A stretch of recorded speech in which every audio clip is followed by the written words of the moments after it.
तो कैसे हैं आप लोग? चलिए भाई, आज खत्म किया जाए मामले को।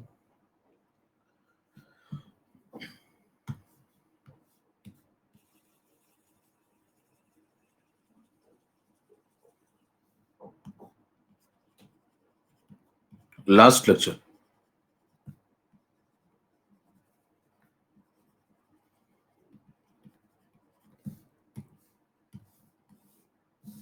स्टार्ट। सब रेडी?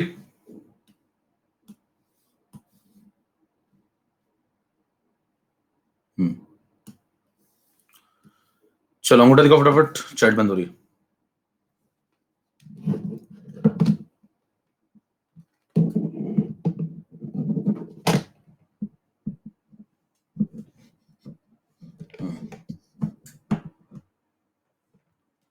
चलिए स्टार्ट।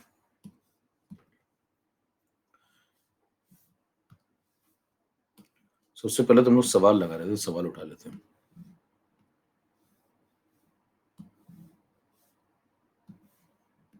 सवाल ही रह गए थे तो बस, और कुछ कंसेप्ट थोड़े से कोरिजन टाइप।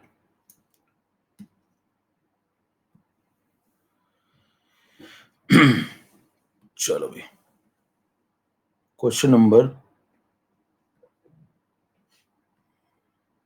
4, 5, 6, 7 ये सब हो गया था, ये हो गया, ये भी हो गया, 8 तक हो गया था, है ना? ये करा दिया ना।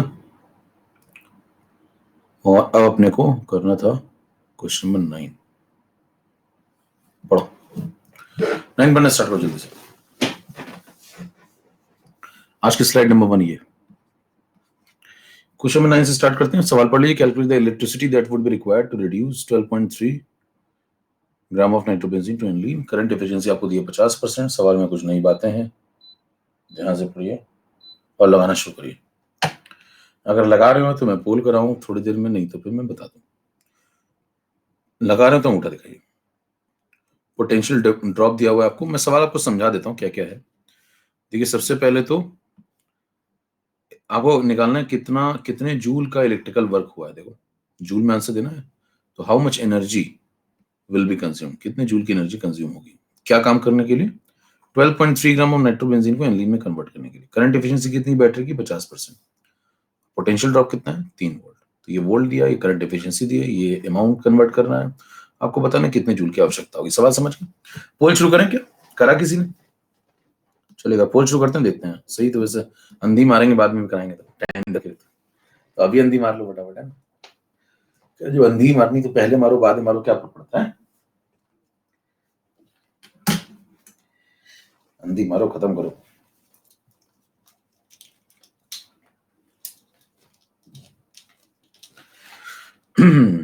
कलम वाली ब्राइट क्रांति लाना चाहती थी। आइए समझे। तो इसमें सवाल में थोड़ा समझिए ध्यान से, लॉजिक है इसमें।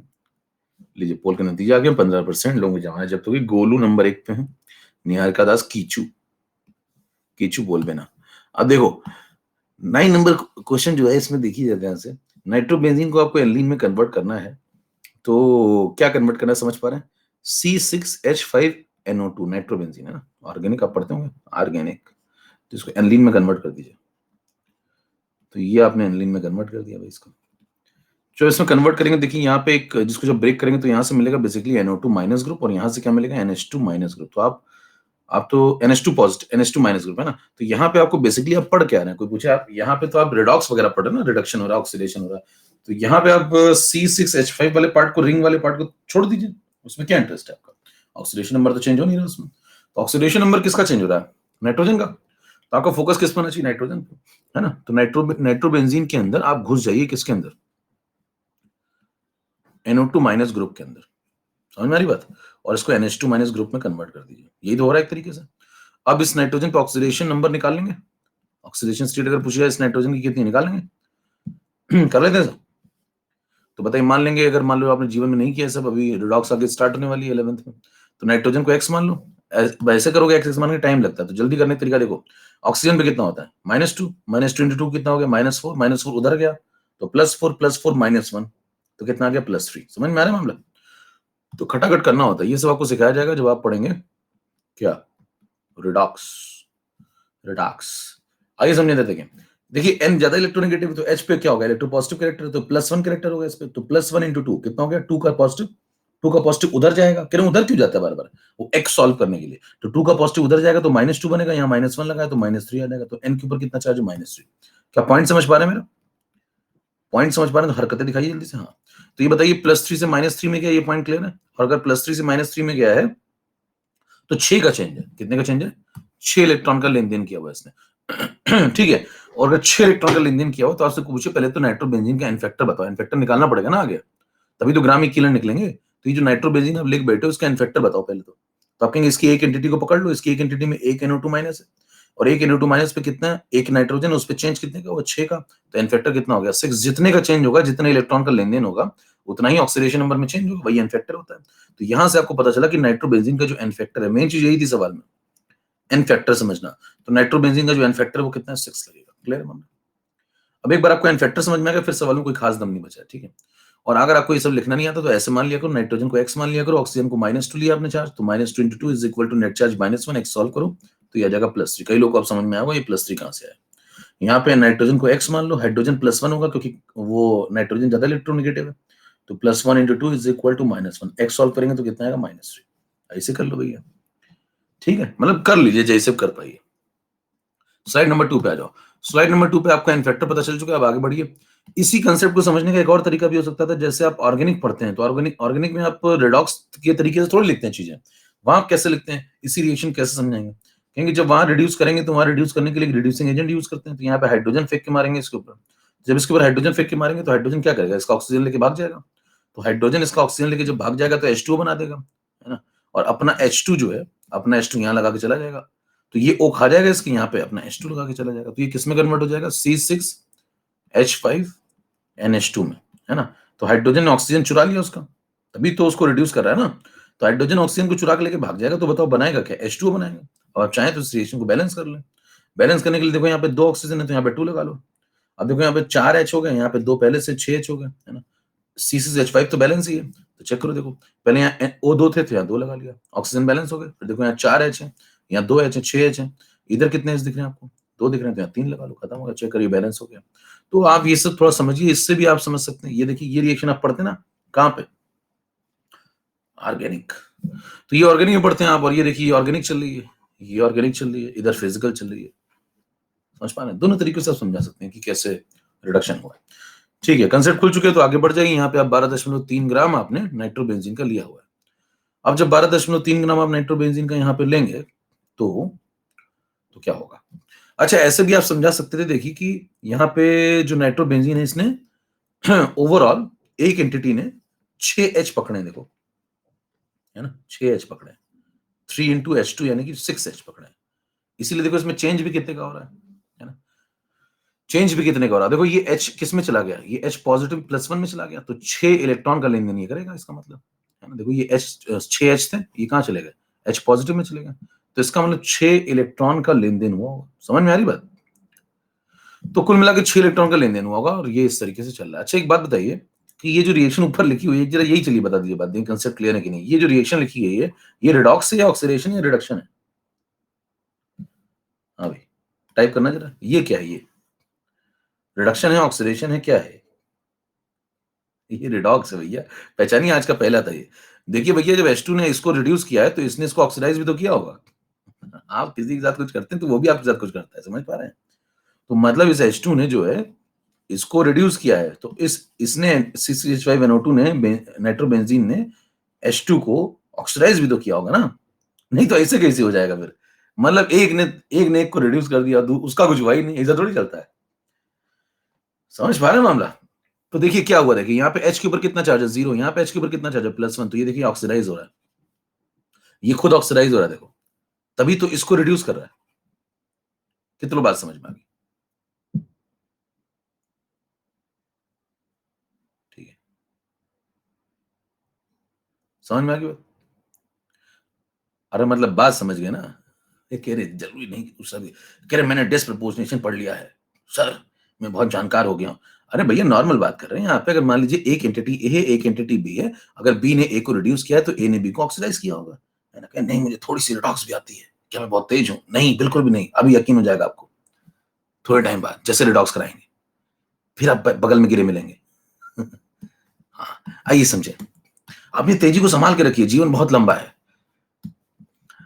देखिए कभी भी आपको एहसास हो कि आप अचानक से तेज हो गए हैं तो ये सिर्फ एक गलतफहमी है। आइए देखिए 12.3 ग्राम आपने लिया और इसका मोलर मास डिवाइड कर दीजिए। इसका मोलर मास डिवाइड करेंगे 123, ये आगे मोल है ना, ये मोल हो गया।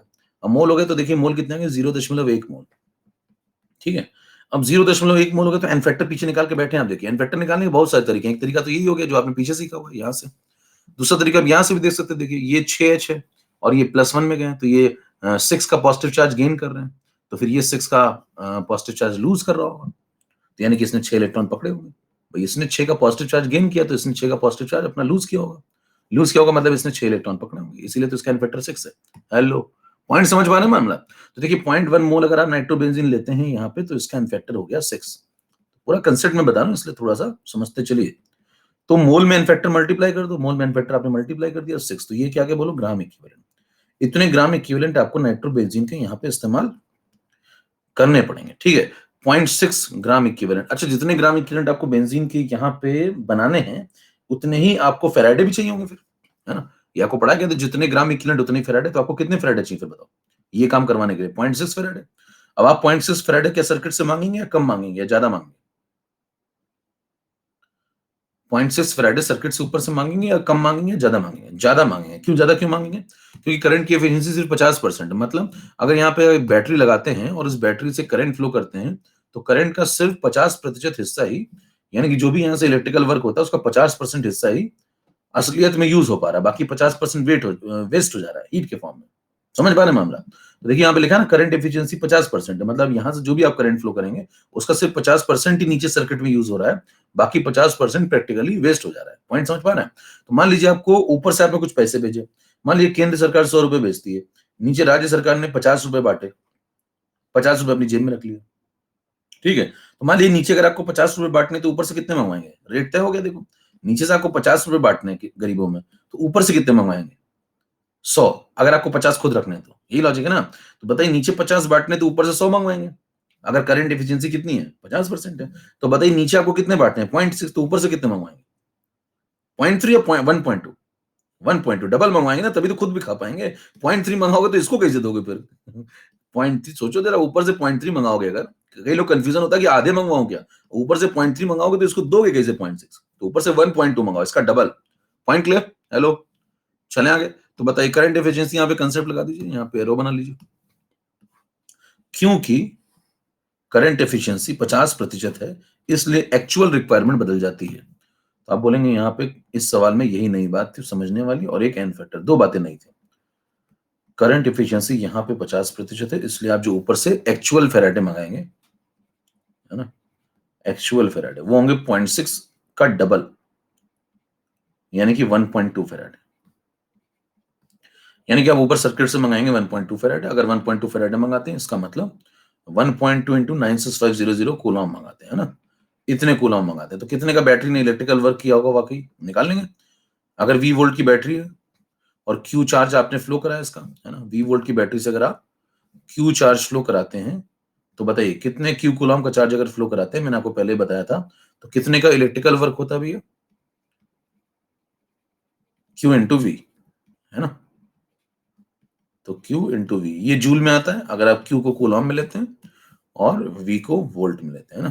तो आपने लिया हुआ है, तो Q को आपने कूलॉम में ले लिया, कितना 1.296500, और इंटू कर दो कितने वोल्ट की बैटरी लगाई थी आपने? 3 वोल्ट की।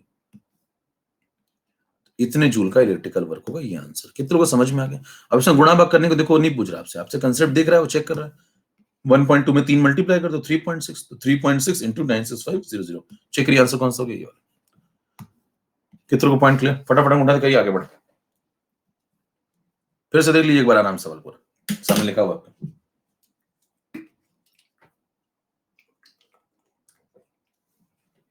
तो क्लैरिटी आ रही है सवाल के अंदर?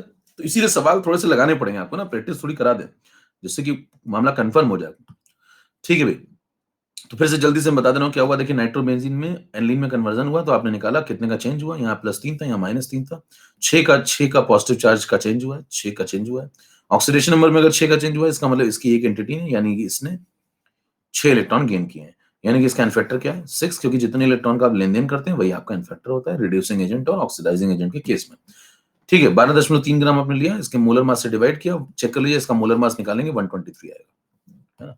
कई लोग सोचेंगे 123 कहां से आ गया, आप चेक करिए इसका मोलर मास निकालेंगे तो 123 आएगा, जोड़ के देख लेना, कार्बन 12 × 6 ऐसे करके। अब देखिए 123 से हमने डिवाइड कर दिया, 0.1 मोल आ गए, एनफेक्टर 6 था, मोल इंटू एनफेक्टर, ग्राम इक्विवेलेंट आ गए, उतनी फेराडे आपको चाहिए होंगे।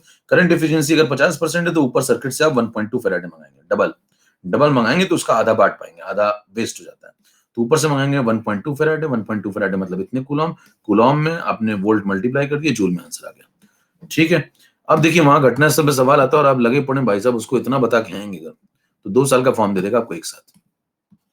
जी क्या, मैंने आपको हर बार बताया कि सवाल एक ही लाइन का होता है मेरे दोस्त, मुद्दा है कि वो है किसके सामने। देखिए फटाफट, इतना तो आपको देखते समझ में आ जाएगा कि यहाँ पे C6H5NO2 कन्वर्ट हुआ है C6H5NH2 में।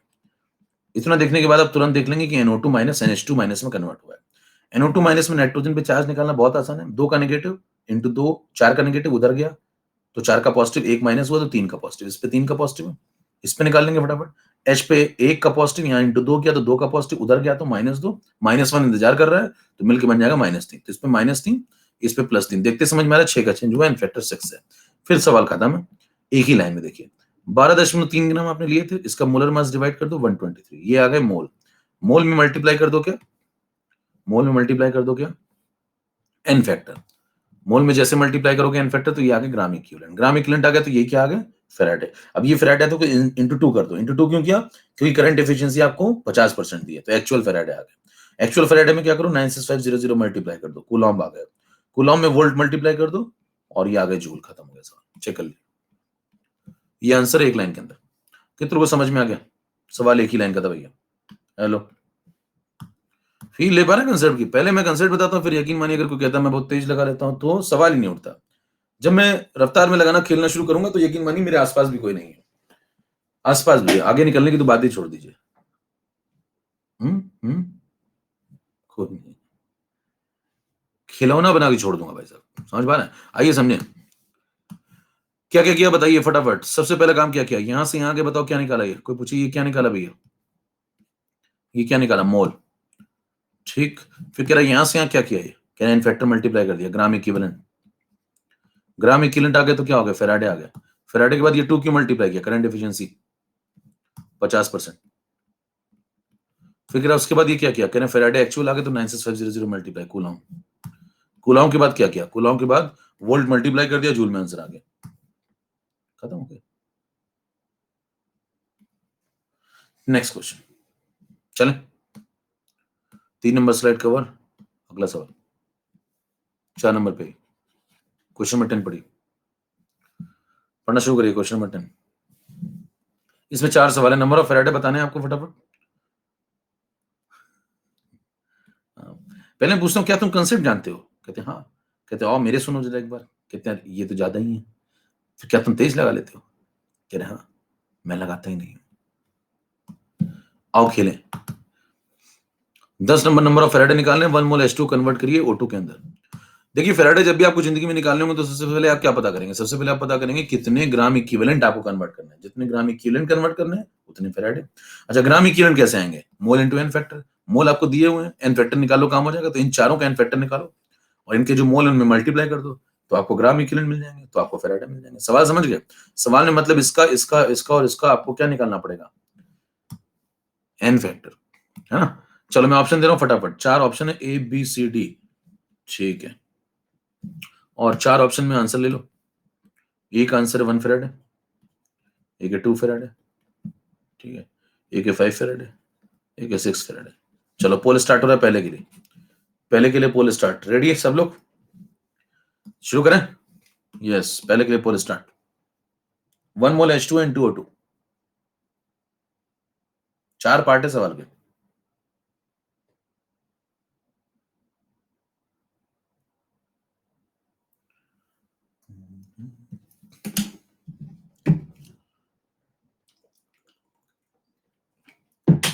चलिए देखिए, 1 मोल H2O को O2 में कन्वर्ट करेंगे तो पहला क्वेश्चन ये आया, H2O को जब आप O2 में कन्वर्ट करेंगे तो बहुत सारे तरीके हैं एन फैक्टर निकालने के। पहला तरीका 75% लोग का सही हुआ है। गोलू, अतुल, आई am grout, oh my God. H2O देखिए कन्वर्ट हो रहा है O2 में, है ना, तो H पॉजिटिव, ये सब रिएक्शन तो आप बहुत बार पढ़ चुके हैं। H2O का ऑक्सीडेशन हो रहा है ना, इलेक्ट्रॉन फ्री कर देगा ऐसे। बैलेंस भी आप बहुत बार कर चुके हैं पीछे, 2H2O 1O2 4H positive 4 electron. अब तक तो ये आपको दिमाग में सेट हो जानी चाहिए। देखिए बैलेंस रिएक्शन लिखेंगे तभी आपको एन फैक्टर समझ में आएगा। दो एंटिटी H2O पे कितने का चेंज है? 4 का। तो एक एंटिटी H2O पे कितने का चेंज होगा? 2 का। समझ पा रहे हैं? एन फैक्टर हमेशा कितनी एंटिटी पे निकाला जाता है? पर एंटिटी पे। तो बताइए यहाँ पे आपको H2O का एन फैक्टर चाहिए तो कितनी एंटिटी पे सोचेंगे? 1 एंटिटी पे। तो यहाँ पे 2 एंटिटी है तो 4 का चेंज हुआ है। अगर एक लेते हैं यहाँ पे तो 2 का चेंज होता है। तो एन फैक्टर कितना होगा? 2। समझ में आया मामला? एन फैक्टर गलत लिख दिया तो खेल खत्म हो गया फिर आपका। एन फैक्टर यहाँ पे 2 हो गया। कितने मोल कन्वर्ट करने हैं आपको? 1 मोल। मोल में एन फैक्टर मल्टीप्लाई कर दें 1 into 2। ये क्या क्या बताओ? Gram equivalent. जितने ग्राम इक्विवेलेंट उतने ही फैराड है। यानी कितने फैराड है? 2 फैराड है। तो पहले वाले का आंसर आ गया 2 फैराड है। कितना क्लियर है? नेक्स्ट पे चलें। हेलो, पहला क्वेश्चन क्लियर? क्वेश्चन नंबर 2 का पोल कराएं।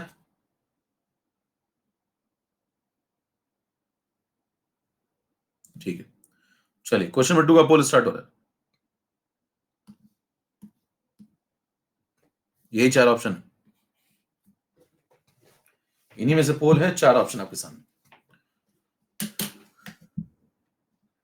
अभी गलत कर रहे हैं लोग, हैं लोग यार, जोरदार तो हैं। चलो क्वेश्चन नंबर 1 ये हो गया भैया, इधर ले लो। क्वेश्चन नंबर 1 को इधर समझ लो। क्वेश्चन नंबर 2 यहाँ नीचे समझ लेते हैं, या चलो नेक्स्ट स्लाइड पे समझ लेते हैं, तो कंफ्यूज नहीं होता लगा। क्वेश्चन नंबर 2 इधर आ जाओ। 11 नंबर स्लाइड नंबर है अपनी 5। ठीक है, स्लाइड नंबर 5 क्वेश्चन नंबर 11 उसका सेकंड पार्ट। देखिए कन्वर्ट आपको करना है 1 मोल ऑफ FeO को इनटू Fe2O3। ध्यान दीजिए, किसका 1 मोल कन्वर्ट करना है? इसका, है ना। तो इसी के ग्राम इक्विवेलेंट पता करेंगे ना, तो इसी का एन फैक्टर पता करेंगे। समझ पा रहे हैं? FeO का एन फैक्टर पता करना है। तो FeO कन्वर्ट हो रहा है Fe2O3 में, तो क्या कहोगे?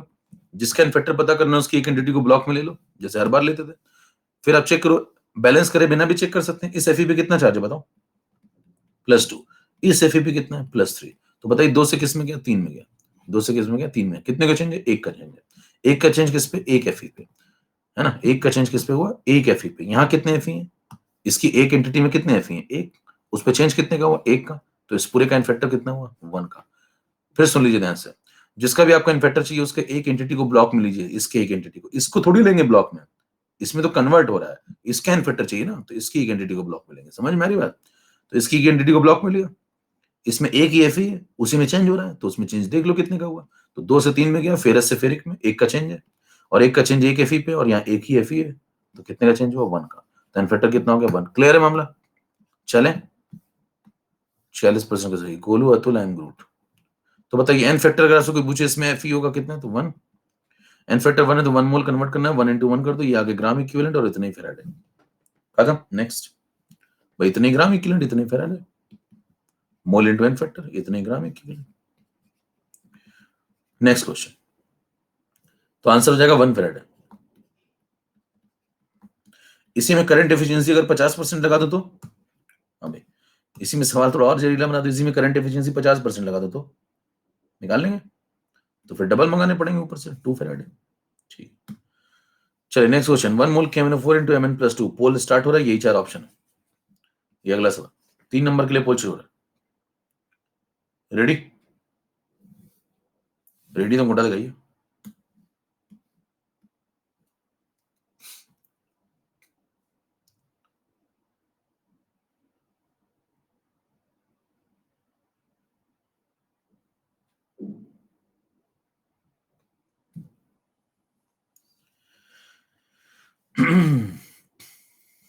ये क्या पूछा? कॉपी पेस्ट कैसे करते हैं?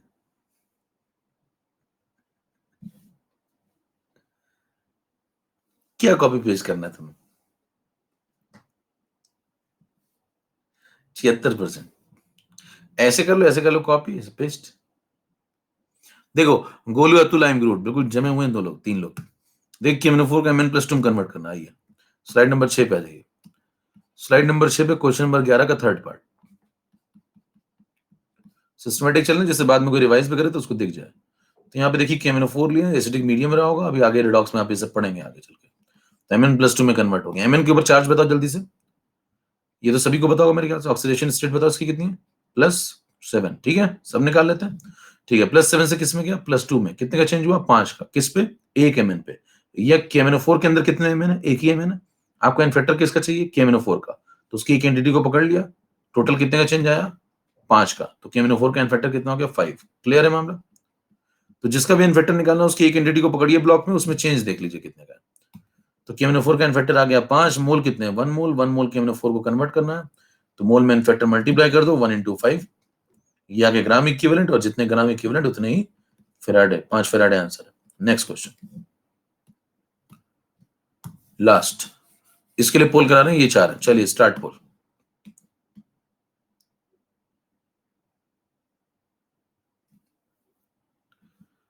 अब ये हो गई सबसे जोरदार बात, अभी तक की सबसे जोरदार बात अब हुई है, इस सदी की सबसे जोरदार बात।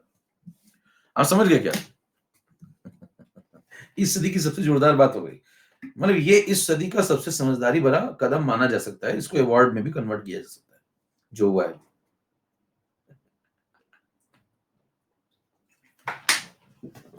ऐसे लोग होते हैं गुरु, इनको पेपर भी लीक करा दो फिर भी इनका सिलेक्शन नहीं होता है।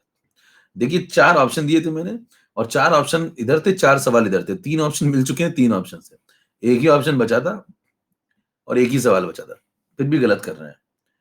82% लोग का सही, 18% लोगों से मुझे बहुत जोरदार सहानुभूति है, यकीन मानिए आप लोग बहुत तेज हैं, बहुत ज्यादा। Golu Atul Chaudhary, I am Groot, कह कितने सर, कह बहुत ज्यादा, मतलब बर्दाश्त के बाहर। अब यूं समझ लीजिए बर्दाश्त के बाहर है आप, नाकाबिले बर्दाश्त। अब देखिए अगला है स्लाइड नंबर 7, मतलब कुछ तो दिमाग लगा लो, कहां ले जाओ, जंगल ले जाओ दिमाग पूरा। कहते सर मैं कितना तेज हूं, बहुत ज्यादा। ये कन्वर्जन हो रहा है। अब देखिए ये कन्वर्जन हो रहा है, तो आपको देखिए कैसे इन्फेक्टर निकालना पड़ेगा। सबसे पहले एक चीज बताओ जल्दी से, यहां पे चलो सॉल्व भी करा देता हूं, नहीं तो आधे कंफ्यूज घूमेंगे। देखो क्रोमियम के ऊपर चार्ज ऑक्सीडेशन नंबर मैंने मान लिया, ऑक्सीडेशन नंबर, ध्यान सुनिए, क्रोमियम के ऊपर क्या मान लिया, ऑक्सीडेशन नंबर, ठीक है, मतलब एवरेज कि एक्स है चार्ज, कितना चार्ज है, एक्स चार्ज है, अननोन को एक्स मानते हैं ना। पोटेशियम पे कितना होता है जल्दी से बताओ, पोटेशियम पे कितना, +1, कितने पोटेशियम दिख रहे हैं, कितने पोटेशियम दिख रहे हैं, 2 × 2 कर दिया। क्रोमियम कितने, एक क्रोमियम पे कितना, एक्स, कितने क्रोमियम, 2, ऑक्सीजन पे कितना, -2, कितने ऑक्सीजन, 7, टोटल चार्ज 0, 2x, और ये देखो 2 और ये 14, उधर जाके 12 बन जाएगा, x = +6 आ गया, यानी कि इस क्रोमियम पे कितना चार्ज है बताओ, +6, +6 से किस में गया, +3 में, कितने का चेंज हुआ, 3 का, किस पे, एक क्रोमियम पे कि 2 क्रोमियम पे, मतलब ये 3 का चेंज एक क्रोमियम पे है या 2 क्रोमियम पे मिला के है, ये एक क्रोमियम पे है, अगले क्रोमियम पे भी 3 का ही होगा, ध्यान दीजिए यहाँ 2 क्रोमियम है, तभी तो यहाँ पे आपने, इसीलिए में तो लिखा x × 2, इसीलिए मैं लिख रहा था, देखिए यहाँ पे लिखा x × 2, तो x किसका चार्ज है, एक क्रोमियम का, x × 2 क्यों किया, क्योंकि 2 क्रोमियम है, तो x कितना आया, 6 आया, तो एक क्रोमियम पे कितना आया, 6 आया, वो किस में गया, 3 में, तो कितने का चेंज हुआ, एक क्रोमियम पे 3 का, दूसरे क्रोमियम पे भी कितने का चेंज हुआ, उस पे भी 3 का, दोनों में मिला के कितने का हुआ, 6 का। समझ पा रहे हैं मामला, एक क्रोमियम पे 3 का चेंज, दूसरे क्रोमियम पे 3 का चेंज, दोनों पे मिला के 6 का चेंज। क्लियर। अब बताइए 2 पे क्यों देख रहे हैं, 2 कह रहे हैं 2 क्रोमियम पे क्यों देख रहे हो, क्योंकि हमें इन्फेक्टर किसका चाहिए, K2Cr27 का, तो हम एक एंटिटी किसकी लेंगे, K2Cr27 की, उसके अंदर कितने क्रोमियम है, 2 क्रोमियम है, तो चेंज कितने पे देखेंगे, 2 क्रोमियम पे। हेलो, क्या बोला समझ में है? आपको इन्फेक्टर किसका चाहिए, Cr का चाहिए या K2Cr27 का चाहिए, K2Cr27 का, तो आप एक एंटिटी किसकी पकड़ेंगे, K2Cr27 की, उसके अंदर जितने लोग हैं सब पे चेंज देखेंगे, 2 पोटेशियम पे देखेंगे, 2 क्रोमियम पे देखेंगे, 7 ऑक्सीजन पे देखेंगे। पोटेशियम कोई चेंज दिखा नहीं रहा, ऑक्सीजन कोई चेंज दिखा नहीं रहा, 2 क्रोमियम का चेंज मैंने निकाल लिया, वो कितना होगा, 6 का, तो एन फैक्टर कितना आएगा, 6। कितने लोगों को समझ में आएगा, एन फैक्टर तक मामला सबको क्लियर। अब क्या एन फैक्टर निकाल लेंगे, आएगा तो इस टाइप का, ठीक है, तो एन फैक्टर 6 आ गया, तो बताइए कितने मोल कन्वर्ट करने भैया, 1 मोल है ना, मेरे ख्याल सबको समझ में आएगा, अंगूठा दिखा दो भैया अगर बात समझ में आ रही है, 1 मोल, तो मोल में फैक्टर मल्टीप्लाई कर दो 6, तो ये आ गए ग्राम इक्विवेलेंट, जितने ग्राम इक्विवेलेंट उतने ही फैराड, आंसर है 6 फैराड। खत्म, इस प्रकार के क्वेश्चन हो जाएंगे। चलो भैया नेक्स्ट पॉइंट, क्वेश्चन नंबर 12 पे आ जाओ, 7 नंबर ही हो गया, ये गृह कार्य है, घर पे करना जा, ठंडा पानी पी के, 12 पे आ जाओ, चलो इसको लगाओ। क्वेश्चन 12 पढ़ो जल्दी से, फटाफट, पूर्ति में लगाना शुरू करो। समझ में आ गया सबको इस टाइप के क्वेश्चन? क्लियर? तो मैं जब पूरा पढ़ा दूं उसके बाद आप कहीं से कुछ भी लगाइए, सब हो जाएगा, लेकिन बार पढ़ना पड़ेगा आपको पूरा, है? सर कंप्यूटर में अनअकैडमी कैसे चलाते हैं? अनअकैडमी नहीं चलता, अनअकैडमी का ऐप चलता है पहली बात तो। अनअकैडमी तो मतलब कंपनी है, वो तो बाहर चलती है ना, ठीक है, तो बाहर चलती है। अनअकैडमी की ऐप के अंदर हम लोग चलते हैं, तो वो जो ऐप है वो वेबसाइट में चल जाती है। चलो पढ़ो। जहर आदमी। A current of 1.7 ampere is passed 300 ml of 1.160 molar solution of copper sulfate for 230 seconds. With a current efficiency of 90%, find out the molarity of Cu plus 2 after the decomposition of copper. Assume that the volume of solution remains constant during electrolysis. सवाल को समझा देता हूं मैं जल्दी से। 1.7 ampere की current आपने पास की, ये एक सॉल्यूशन था कॉपर सल्फेट का। 230 सेकंड तक आपने करंट पास करी, एफिशिएंसी 90% है। आपको बताना है सब कुछ हो जाने के बाद जो Cu plus 2 होगा उसका रिमेनिंग कंसंट्रेशन क्या होगा। सवाल समझ में आ गया? लगाएंगे क्या? चलिए हम बता देते हैं इसको, सुनो ध्यान से। इसमें पोल होल है नहीं, चलो हम ही लगाते हैं, ठीक है ना? सुनना ध्यान से, सवाल को जरा समझ लीजिए पहले। मतलब आपके पास एक कंटेनर है, ओके, इस कंटेनर में कौन भरा हुआ है? Copper sulphate. फिर आपने क्या किया? उसमें इलेक्ट्रोलिसिस करवाई, जैसे बैटरी लगाते थे ना, तो 2 प्लेटिनम की रॉड लगाई, फिर यहाँ बैटरी कनेक्ट करी और फिर आपने इलेक्ट्रोलिसिस करवाई। तो हुआ क्या कि जो Cu+2 था उसने इलेक्ट्रॉन लेकर के Cu बनाना शुरू कर दिया, ठीक है। फिर आपने 230 सेकंड तक 1.7 एम्पीयर की करंट पास कराई, तो खूब सारा कॉपर +2 कन्वर्ट हो गया किसमें? Cu में। फिर आपसे सवाल ये पूछ रहा है कि जब 230 सेकंड हो जाएंगे उसके बाद मैं जब बैठूंगा कैलकुलेट करने, तो बताओ उस समय रिमेनिंग मोलैरिटी कितनी होगी? समझ गए? उस समय रिमेनिंग मोलैरिटी Cu+2 की वेसल के अंदर अब कितनी बचेगी? तो बताओ रिमेनिंग मोलैरिटी कैसे निकालेंगे? आइडिया क्या है क्वेश्चन का? तो आप कहेंगे रिमेनिंग मोलैरिटी निकालने का सिंपल आइडिया ये होगा कि रिमेनिंग मोलैरिटी निकालने के लिए ये सोचो कि मोलैरिटी कैसे निकालते हैं। पहले तो आपको रिमेनिंग निकालनी है ना, तो बताओ मोलैरिटी कैसे निकालते हैं? मोलैरिटी निकालते हैं मोल अपॉन वॉल्यूम।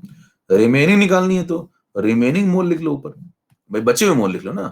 तो आप यहां लिख लो रिमेनिंग मोल्स, जितने बचे हैं किसके,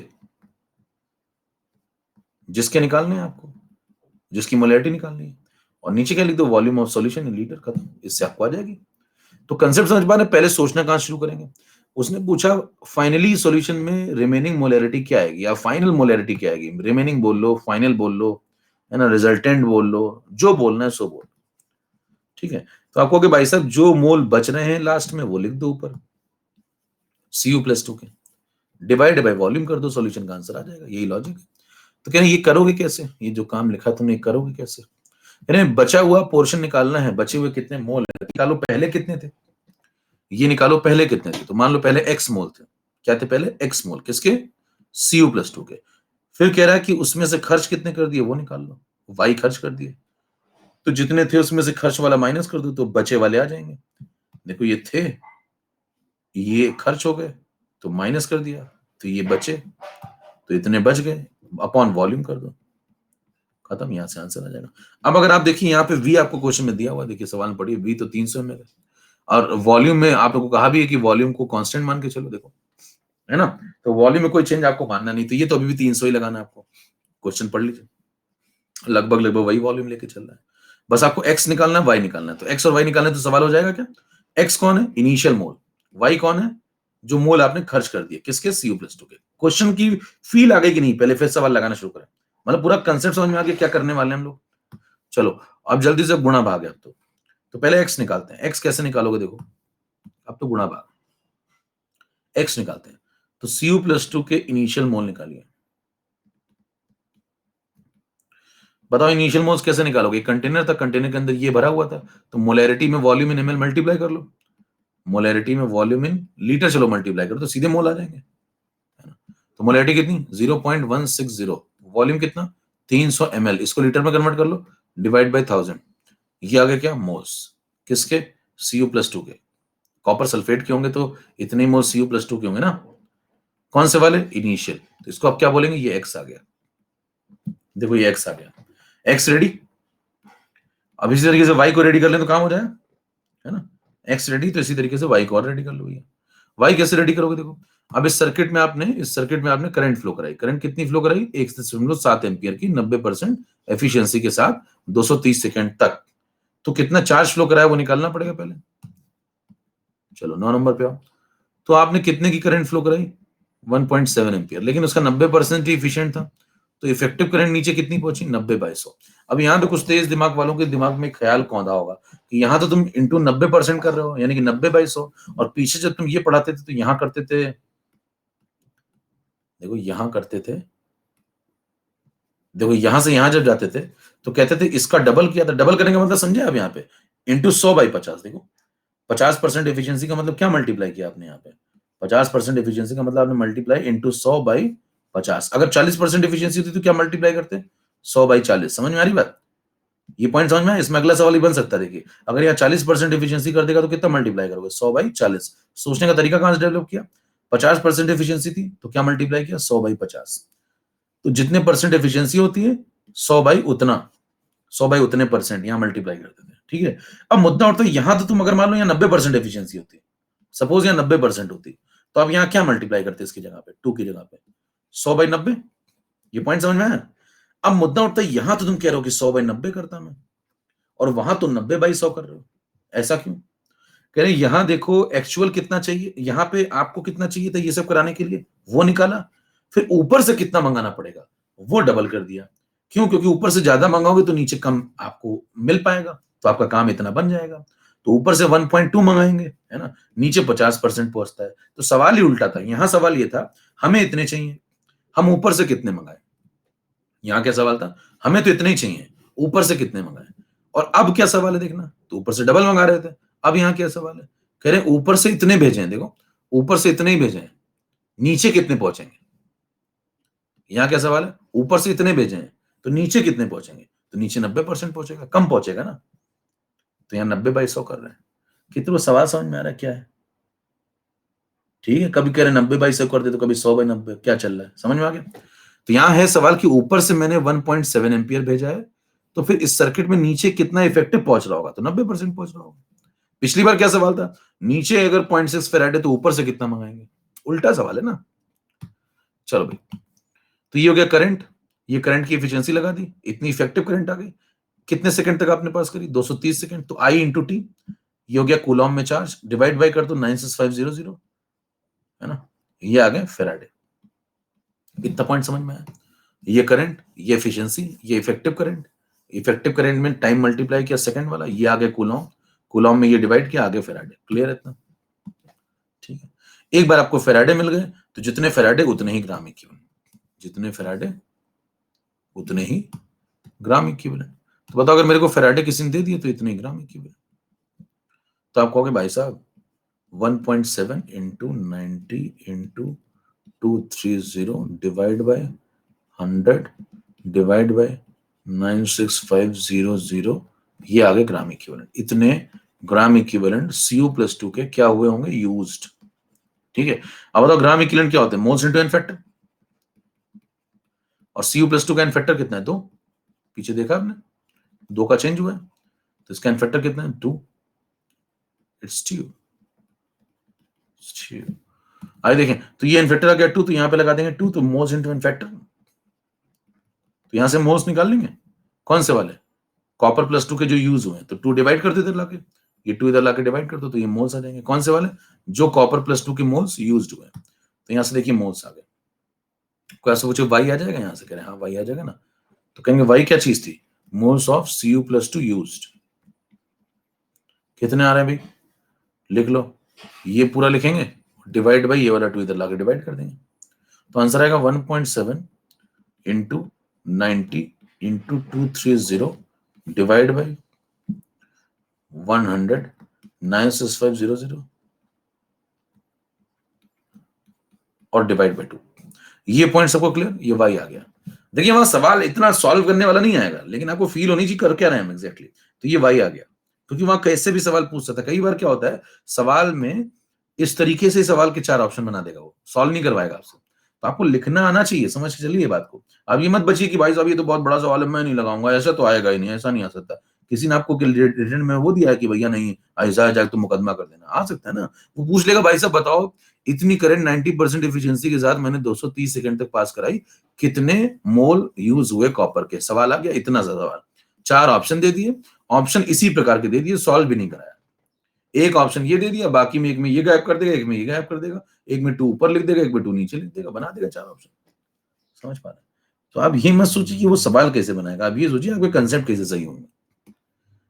उसका काम आप मत करिए, अपना काम करिए, वो अपना कर रहा है।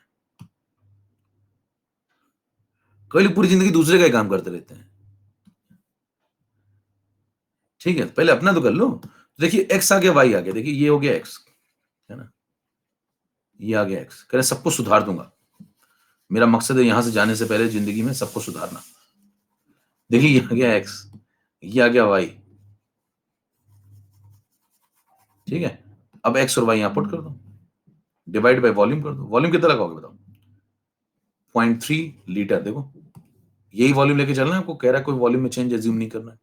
तो वॉल्यूम कितना लगाओगे? 0.3 लीटर, 300 ml 0.3 लीटर। तो आंसर क्या लिख देंगे बताओ? आंसर हो जाएगा Cu+2 remaining is equal to x minus y divided by 0.3। ये आंसर है फाइनल।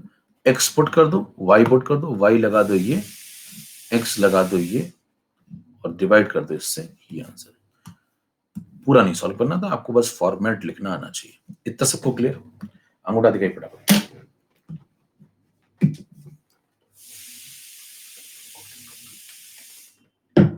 चलिए अब मान लीजिए आप इससे इस तरीके से बैठ के वहां पेपर में सवाल लगाएंगे। मान लो यही सवाल आ गया, आप पहले पढ़े नहीं, मैं तो पूरा कर डालूंगा इसका, फिर से आ जाएगा। हर बार आ जाता है,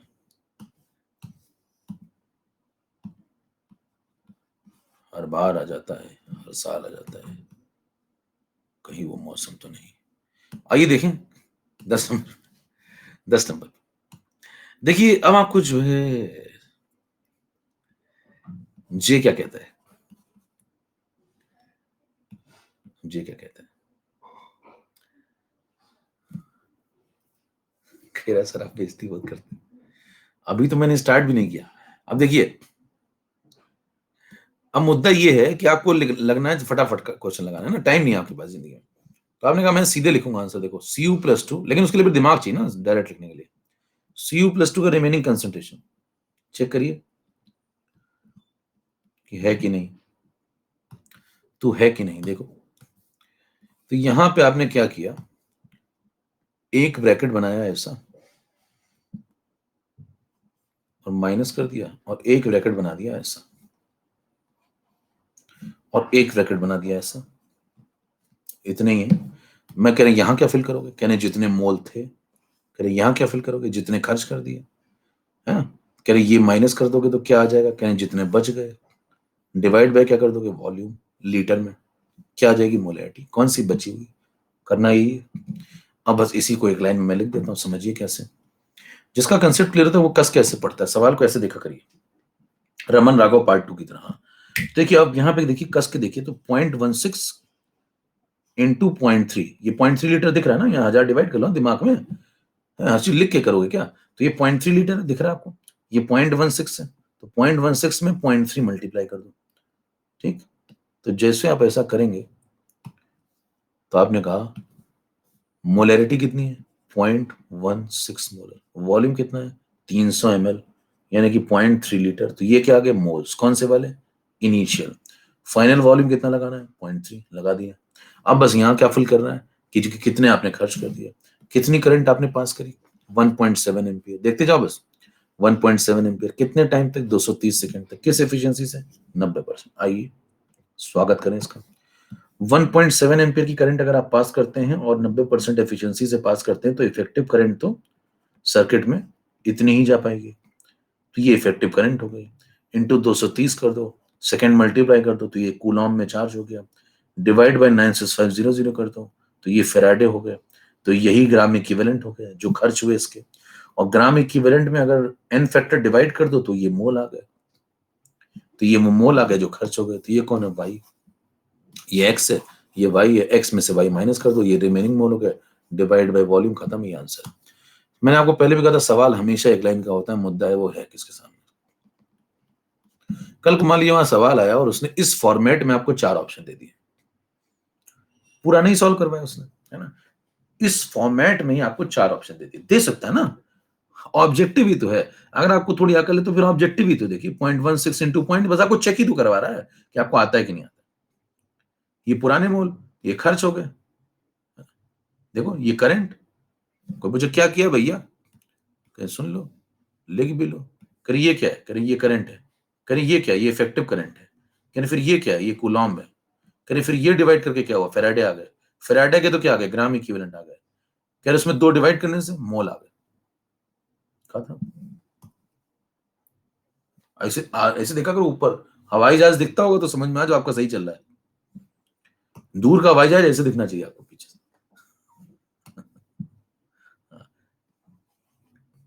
कह रहे मेरे को आगे का दिखता है, सफेद काला पत्थर है। देखिए current, efficient current, Coulomb, Faraday, gram equivalent, तो डिवाइड बाय 2 तो मोल, खत्म। चलिए नेक्स्ट क्वेश्चन।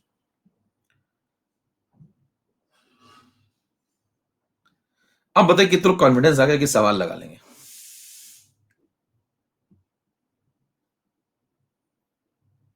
लगा लेंगे, यस। चलिए अब आपको मैं आखिरी में 1-2 कंसेप्ट बता देता हूं, बस अंत ही है। अब आपको कॉन्फिडेंस आ गया, कितनों को इलेक्ट्रोलिसिस में कॉन्फिडेंस आ गया कि इलेक्ट्रोलिसिस के सवाल अब तो लग जाएंगे, मतलब इतना करने के बाद तो अब लग जाएंगे। आ रहा है क्या, और अब नहीं आया तो अब नहीं आएगा, देखिए दिक्कत है, अब नहीं आया तो कैसे आएगा, मतलब कॉन्फिडेंस। घुटनों की मालिश कराना शुरू करिए फिर। देखिए 11 नंबर, कह रहे हाथ दर्द तो बहुत होता है तुम्हारी क्लास के बाद, ऐसा क्या है। देखिए अगला कंसेप्ट आपको पढ़ना है कोरोजन। अब ये सब अगर मैं नहीं पढ़ाऊंगा तो आपको कहीं किताब से पढ़ना पड़ेगा। 2 चॉइस है आपके पास, या थोड़ी देर यहां सुन लीजिए, या फिर ज्यादा देर, भाई थोड़ी, या 2 चॉइस है। पहले चॉइस है थोड़ी देर यहां पढ़ करके परफेक्ट करके चले जाइए और समझ के 100%। दूसरी चॉइस है कि घर पे खुद से 4 गुना समय लगा के पढ़िए और बिना कुछ समझे और जिंदगी भर कंफ्यूज रहिए। मेरे ख्याल से आप समझ गए होंगे कौन सी लेनी चाहिए। देखिए आइए समझते हैं इसी बात पे। तो corrosion it is an electrochemical phenomena.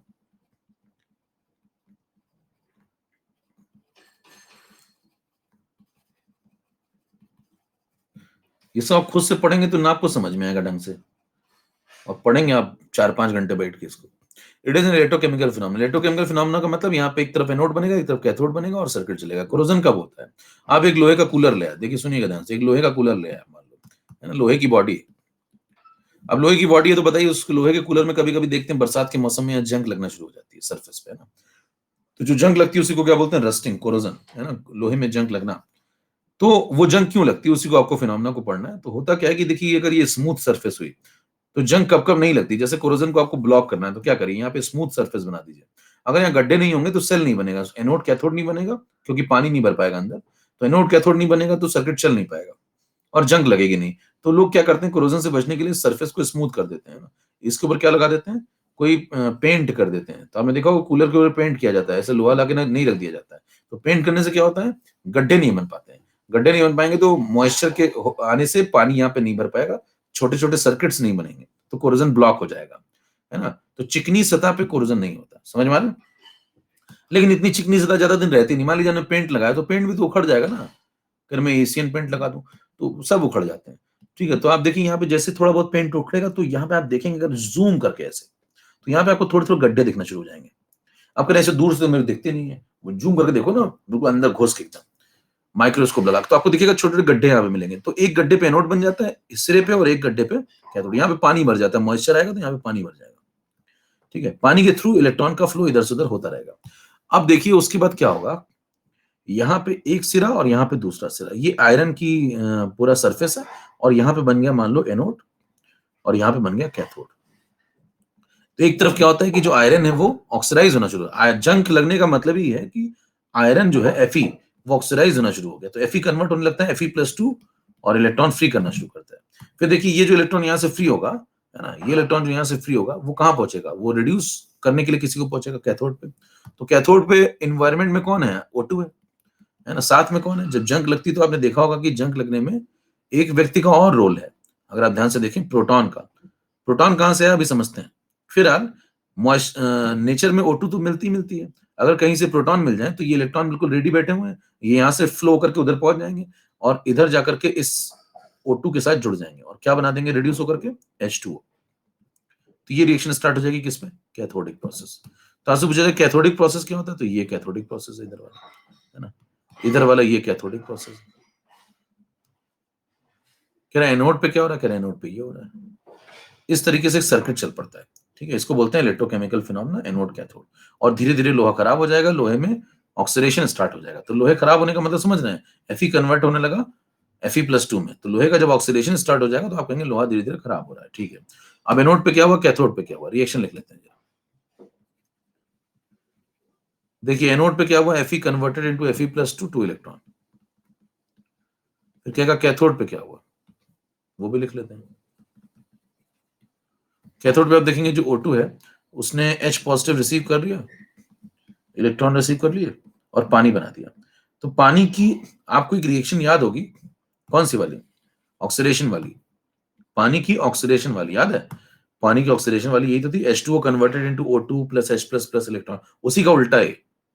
तो पानी की ऑक्सीडेशन वाली ध्यान करो, यहाँ 2H2O gives 1O2 plus 4H+4 electron, वही है। पलट के लिख दो ऐसे, आलू सेट हो रहा है दिमाग में। तो एक बार पढ़िए, दिमाग में सेट हो जाना चाहिए, दोबारा नहीं पढ़ने की जरूरत पड़नी चाहिए ये सब। फिर क्या करिए कि भाई साहब यहाँ पे आप दोनों को जोड़ दो। जब दोनों को जोड़ोगे तो ध्यान दीजिए इलेक्ट्रॉन से इलेक्ट्रॉन का कैंसिल होना बहुत जरूरी है।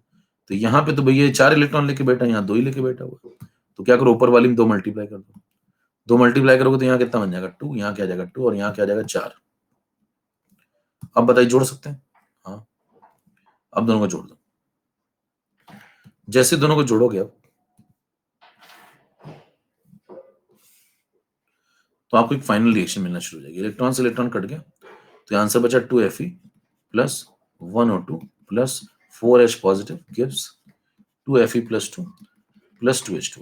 चेक कर लीजिए, बैलेंस रिएक्शन है, ये नेट रिएक्शन स्टार्ट हो जाएगी, इसीलिए इसको बोलते हैं इलेक्ट्रोकेमिकल फिनोमेना। अब ये चल पड़ा, लोहे में जंग लगना शुरू हो गया, ठीक है। Fe कन्वर्ट हो गया Fe+2 में। अब सवाल उठता है क्या जंग लग गई, खत्म हो गया खेल, नहीं। Fe+2 के बाद ये और ऑक्सीडाइज होता है 12 नंबर का। ये सब सवाल घुमा फिरा के आपसे पूछे जाएंगे, कहेंगे आप क्या होगा, कहेंगे अब ये होगा कि जो Fe+2 है वो फर्दर फिर ऑक्सीडाइज होगा, क्योंकि और ऑक्सीजन मौजूद है, मॉइस्चर भी है नेचर में, है ना।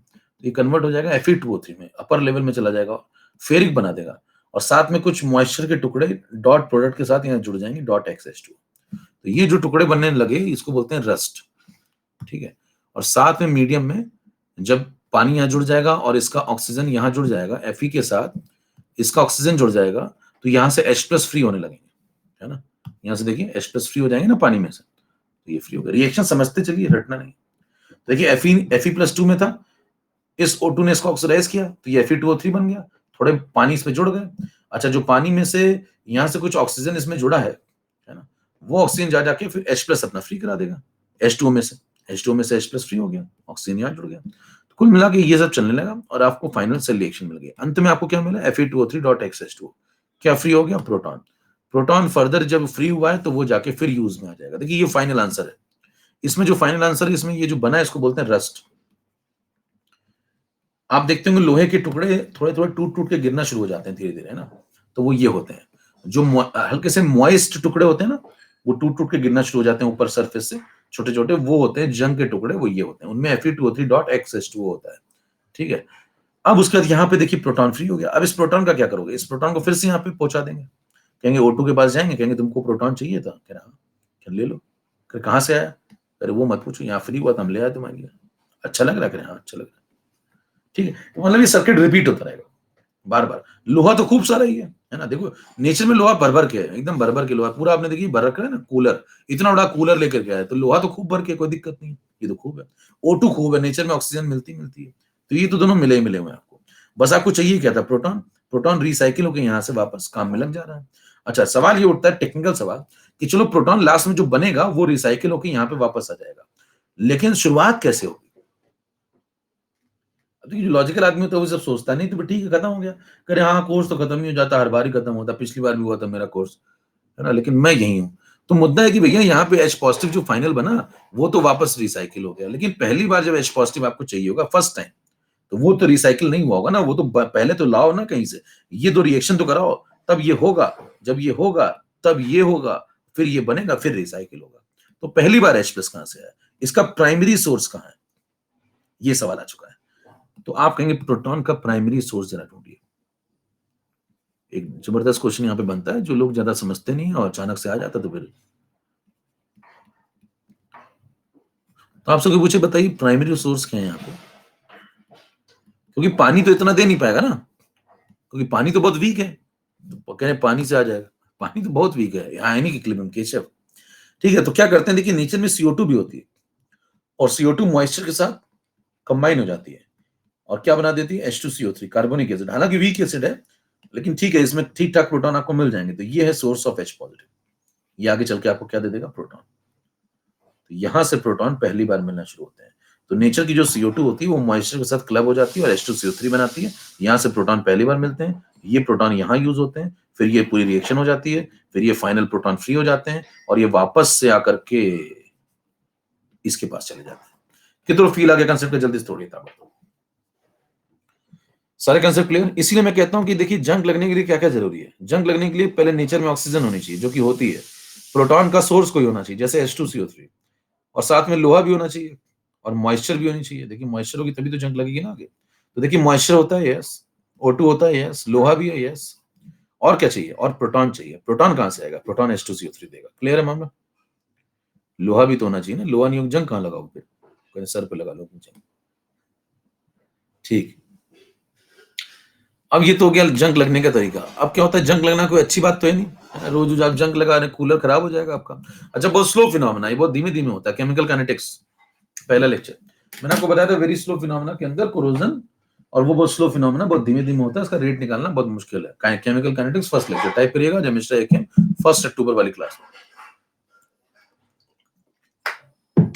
मिल जाएगा। ठीक है, तो मुद्दा उठता है, ये कोई बहुत अच्छी बात तो है नहीं, है ना, ये कोरोजन रोजोज करना बहुत अच्छी बात थोड़ी है, ये तो समस्या के तौर पे लिया जाए ना इसको, तो इसको रोकथाम करेंगे इसकी हम लोग।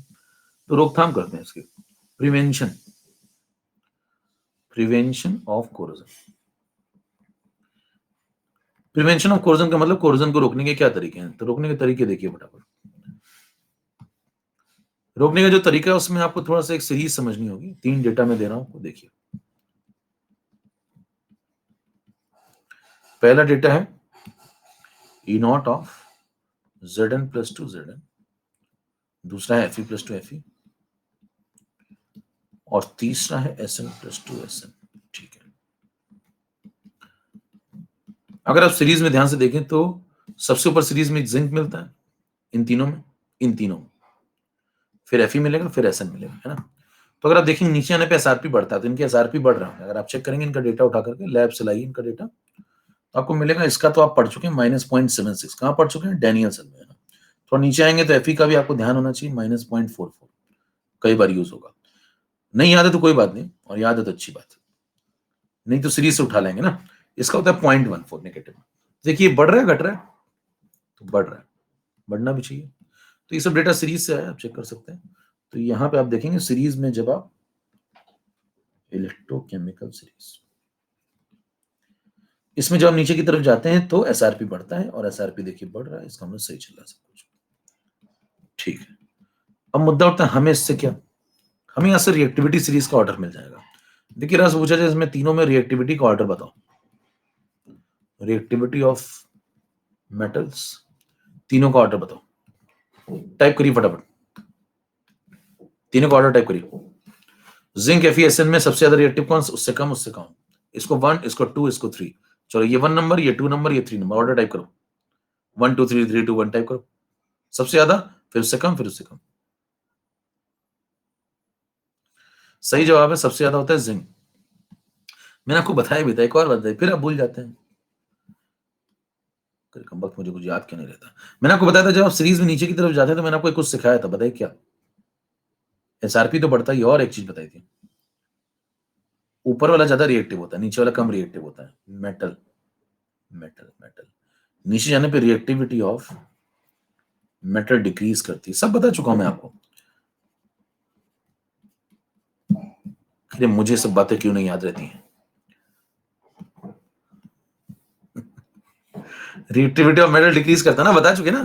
तो ऊपर वाला ज्यादा रिएक्टिव है, जिंक ज्यादा रिएक्टिव है, देखिए तभी तो नीचे वाले को हटाता है उसके घर से। अच्छा, जिंक से कम है कौन?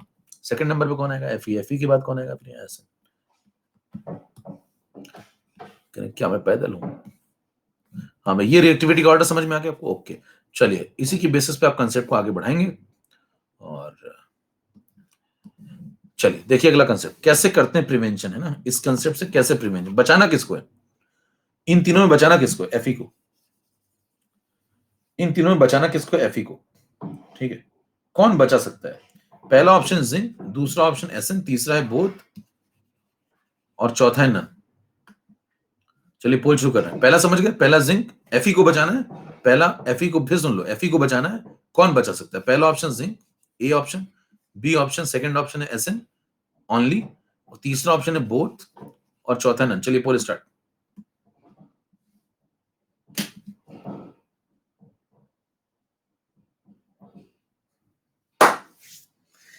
चलो कोरोजन पढ़ना शुरू करते हैं इसी बात पे।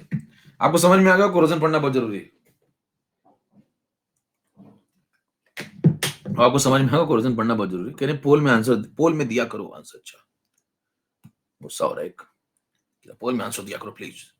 I don't like it, I just don't like it. आइए समझे, जमाना जब्त हो गई आपकी। अनुराग पूर्वशा जीवे, इसीलिए मैं कह रहा हूं पढ़ लीजिए, नहीं तो फिर आप जो है गली गली घूमेंगे। गली गली में फिरता हूं तो ऐसे जो है चलता रहेगा, आपकी जिंदगी कट जाएगी पूरी। जितना टाइम आप सोचिए, यहाँ 15 मिनट में जितना मैं आपको पढ़ा दूंगा, उतना मतलब 4 घंटे में नहीं पढ़ पाएंगे। और पढ़ेंगे तो गलत सलत पढ़ेंगे, उसमें कुछ याद नहीं रहेगा, कुछ लॉजिक ही नहीं समझ में आएगा आपको। क्योंकि आप भी तो एक वेरिएबल है बहुत जोरदार। किताब तो सबके सामने रहती है। अब देखिए, पहला यहाँ पे कंसेप्ट यूज होता है जिसको बोलते हैं गैल्वेनाइजेशन। अभी मैं जो भी बात पूछी थी पीछे, उसका जवाब दूंगा। अभी सवाल जो भी पूछा था ना, उसी का जवाब दे रहे हैं। उसका जवाब तो दिया ही नहीं, भूल गए क्या? देखो गैल्वेनाइजेशन, अभी आएंगे। गैल्वेनाइजेशन क्या होता है, कोई पूछे आपसे तो आपने कोटिंग, ये भी सवाल आ चुका कई बार कि गैल्वेनाइजेशन क्या होता है। 4 option, coating of Zn over Fe को बोलते हैं। तो जिंक की जो कोटिंग होती है Fe के ऊपर, उसको बोलते हैं गैल्वेनाइजेशन। ठीक है, अब मान लीजिए आपके पास लोहे का टुकड़ा है, बड़ा सा कूलर, है ना। इसको बचाना है आपको। किससे बचाना है? बाहर से आएगी O2, क्या करने के लिए? इसको ऑक्सीडाइज करने के लिए। O2 शिकार के लिए आएगी, ध्यान दीजिए। जब O2 शिकार के लिए आएगी तो कुछ ना कुछ तो निपटा के जाएगी, क्योंकि O2 को क्या करना है? किसी ना किसी को ऑक्सीडाइज करना है। और O2 का मन करता है वो खुद रिड्यूस हो जाए, है ना। तो O2 को चाहिए प्रोटॉन वगैरह, वो अपना रिड्यूस होना चाहती है, इलेक्ट्रॉन मिल जाए उसको, और इसमें से किसी को ऑक्सीडाइज करके जाएगी। तो मैंने क्या दिमाग लगाया, Fe के ऊपर एक कोटिंग कर दी, मैंने एक लेयर चढ़ा दी, और वो जो लेयर चढ़ाई यहाँ पे Fe के ऊपर, वो जिंक की थी। वो जिंक की थी। तो बताइए मैंने Zn की एक लेयर चढ़ा दी। अब जो Fe के ऊपर Zn चढ़ाऊंगा तो बाहर से जब O2 आएगी, यहाँ से O2 आई, चारों तरफ जिंक चढ़ा दो इसके, है ना। जब चारों तरफ जिंक चढ़ाओगे तो बताइए, इस तरफ से मान लीजिए एक्सपोजर है, बाकी तरफ से एक्सपोजर ही नहीं, बाकी अंदर बैठी सरफेस। तो इधर से एक्सपोजर है, मान लीजिए O2 आई, O2 के सामने कौन है? जिंक। Fe कहाँ बैठा हुआ है? पीछे छिप करके। तो Fe पीछे छिपा बैठा है, तो O2 का सामना किससे होगा? जिंक से। तो O2 के पास रिएक्टिविटी, O2 रिएक्ट करना चाहता है किससे? जिंक से भी कर सकता है, Fe से भी कर सकता है। लेकिन चॉइस क्या दिया आपने? आपने चॉइस ही नहीं दिया, आपने जिंक ही सामने रखा, Fe छुपा लिया।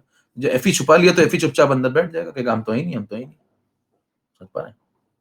समझ पा रहे हैं? तो Fe छुप गया पीछे, सामने कौन पड़ा? जिंक। O2 आई, उसका सामना हुआ जिंक से, कह रहे Fe का है, कह रहे इस बार नहीं है Fe, देखो मेरे से बात करो जो करनी है। तो बताइए O2 इसी को निपटा चली जाएगी।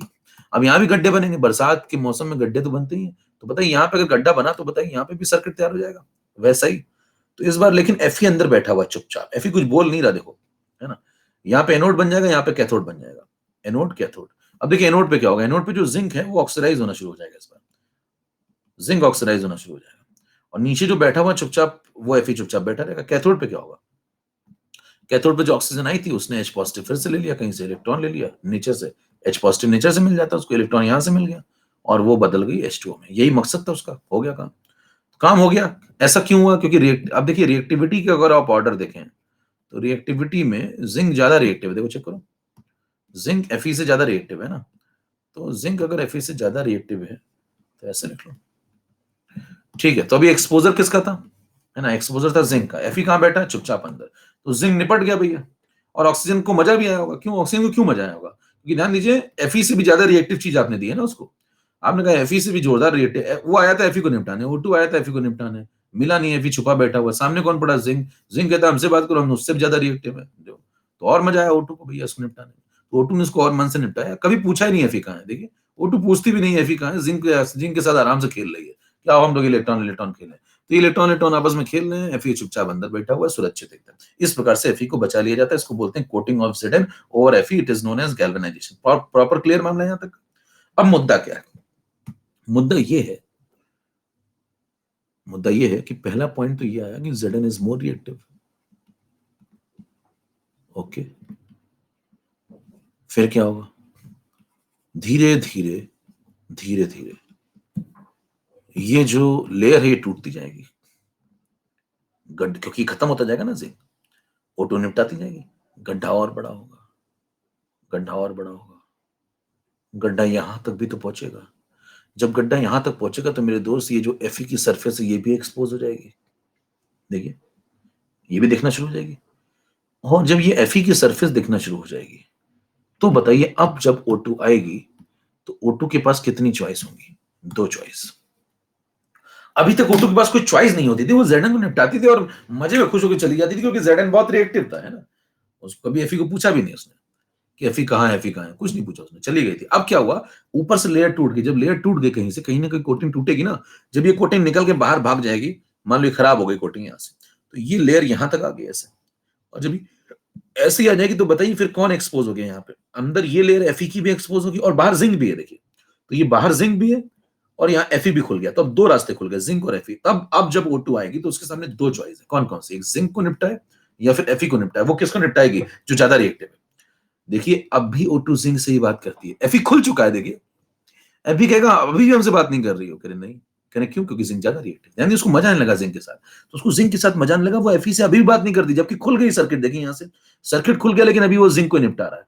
क्यों? क्योंकि जिंक ज्यादा रिएक्टिव है। पॉइंट क्लियर हो रहा है क्या? तो यहाँ पे पॉइंट लिखा जाता है इवन आफ्टर, इंग्लिश में लिखिए, even after O2 reaches Fe, जब O2 Fe तक पहुंच भी जाए तब भी the layer of Fe, the layer of Fe will be protected. ये लॉजिकल सवाल है, समझ पा रहे हैं? इसमें कंसेप्ट चाहिए, नहीं तो फिर होगा नहीं मामला, फिर कोरोजन हो जाएगा। Layer of Fe will be protected after breaking off, आपसे पूछेगा सही स्टेटमेंट है गलत statement? After breaking off Zn from 1 point, बिल्कुल सही स्टेटमेंट है।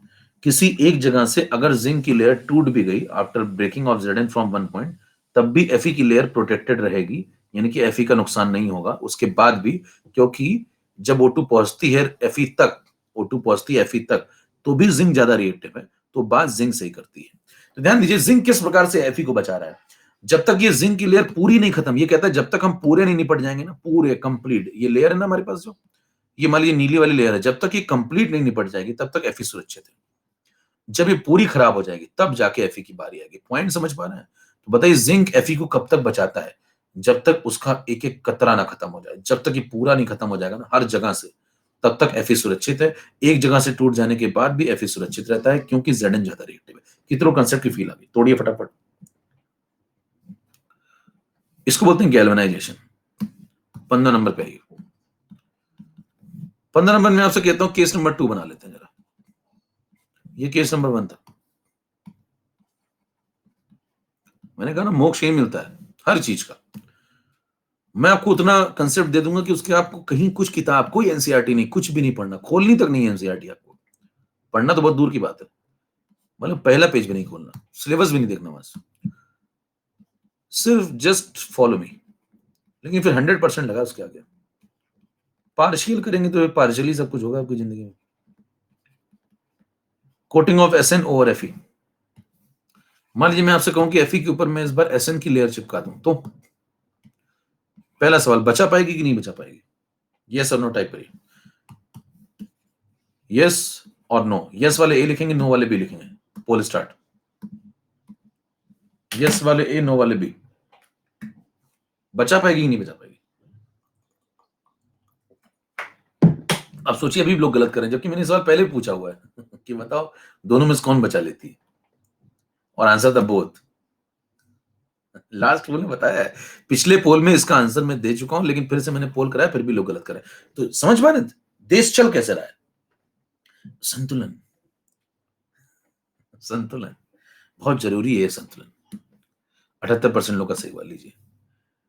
अनुराग, पूर्वचा, अमर, अगर पूरी दुनिया समझदार हो जाए भाई साहब, उसी दिन दुनिया का विनाश हो जाएगा, रैंडमनेस कम हो जाएगी ना। रैंडम लोग होने चाहिए। देखिए यूनिवर्स सपोर्ट करता है second law of thermodynamics, random process. आइए समझे, आगे पढ़ेंगे सब।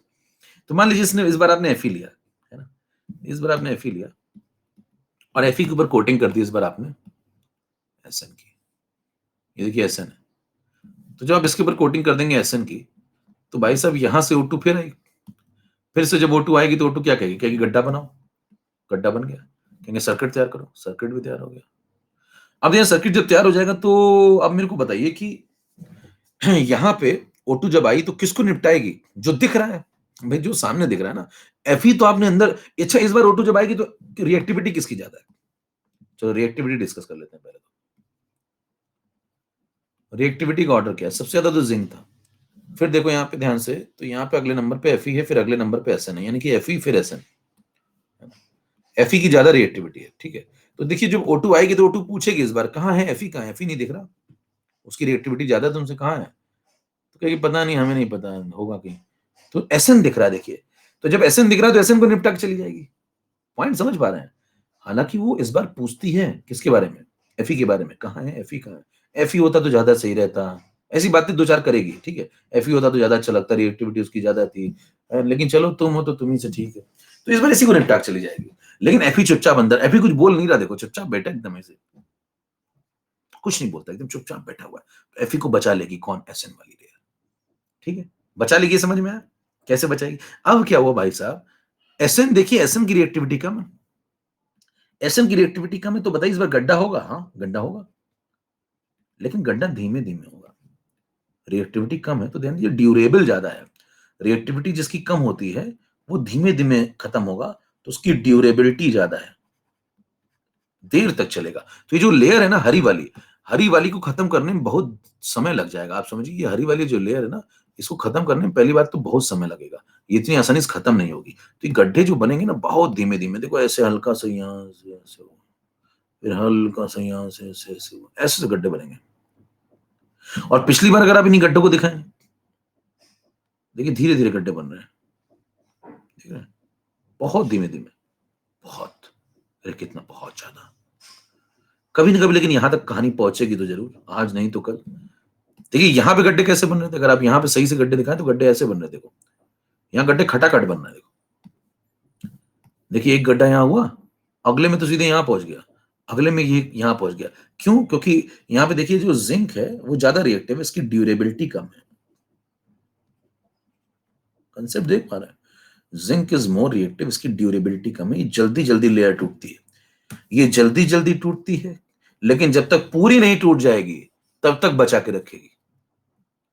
ये धीमे धीमे टूटती है, लेकिन अगर एक बार कहीं से टूट गई, यहां से खुल गया, एक्सपोजर हो गया, तो बताइए अगर यहाँ पे एफई दिखना शुरू हो गया, किसको? O2 को। और O2 के पास कितनी चॉइस आ गई? दो, एक एफई और एक एसएन। एसएन भी है एफई भी है, तो किसको निपटा के चली जाएगी? जिसकी रिएक्टिविटी ज्यादा है। तो इस बार एफई को निपटा के चली जाएगी। समझ में आ रहा है पॉइंट? पहले किसको निपटाती थी? पहले तो एसएन को निपटाती थी यहाँ पे एनोड पे, शुरुआत में तो एनोड पे एसएन को निपटाती थी, लेकिन जैसे जैसे कोटिंग टूटेगी टूटेगी टूटेगी, पहले तो इसको निपटाया खूब उसने, है ना, O2H++ इलेक्ट्रॉन, खूब निपटाया इसको। लेकिन ध्यान दीजिए जैसे ये कोटिंग यहां तक पहुंचेगी ना, तो दोनों एक्सपोज हो जाएंगे। कौन कौन?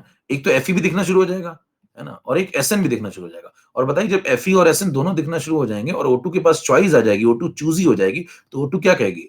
एफई को चूज करेगी, एसएन को छोड़ देगी, क्योंकि एफई इज मोर रिएक्टिव। यानी कि इस बार O2 एफई को निपटा के चली जाएगी अगर दोनों लेयर खुल गई तो अगर ये लेयर कहीं से भी प्रोटेक्शन टूटा ये वाला, तो इस बार एफई निपट जाएगा। और जो एफई निपट जाएगा तो यहां पे समझिए पीछे वाले पॉइंट को अगर मैं कंटिन्यू करूं, है ना, उसी को कंटिन्यूएशन में लिख रहा हूं, देखिए ध्यान सुनिएगा। Even after O2 reaches Fe, the layer of Fe will be protected after the breaking of Zn from one point, but इसके आगे देखिए यहाँ पे लगा है बट, और बट के आगे dot dot dot dot dot, और ये डॉट डॉट डॉट यहाँ कंटिन्यू हो रहा है। बट तभी समझ में आएगा, तभी फील आएगा, but it will not happen. मैंने कहा ना, मेरे नोट्स, कंसेप्ट, सब कुछ एकदम आपको वो मिलेगा परफेक्ट, कहीं भी कुछ भी दिक्कत नहीं आएगी। ये मैंने आपको पहले दिन ही कहा था। आप इसी से पढ़िए, सिर्फ रिवाइज करिए इसको। It will not happen in the case of Sn. अब पूछेगा वाई, कारण, तो कारण देंगे उसको। Sn is more reactive, Sn is less reactive, तो एसएन इज लेस रिएक्टिव और मोर ड्यूरेबल लिख लीजिए इसको, चाहिए तो। Sn is more durable, reactive तो आपको पता ही कम ही होता है एफई से। एसएन इज मोर ड्यूरेबल लिख लें, ज्यादा ड्यूरेबल है किससे, या लिख लीजिए लेस रिएक्टिव है। बात एक ही, देखिए कोई कम रिएक्टिव है तो ज्यादा ड्यूरेबल है ना, है ना, देर तक मतलब टिका रहेगा, लेस रिएक्टिव है। बट एक बार अगर कहीं से टूट गया, but once it breaks from a point then and exposes Fe, then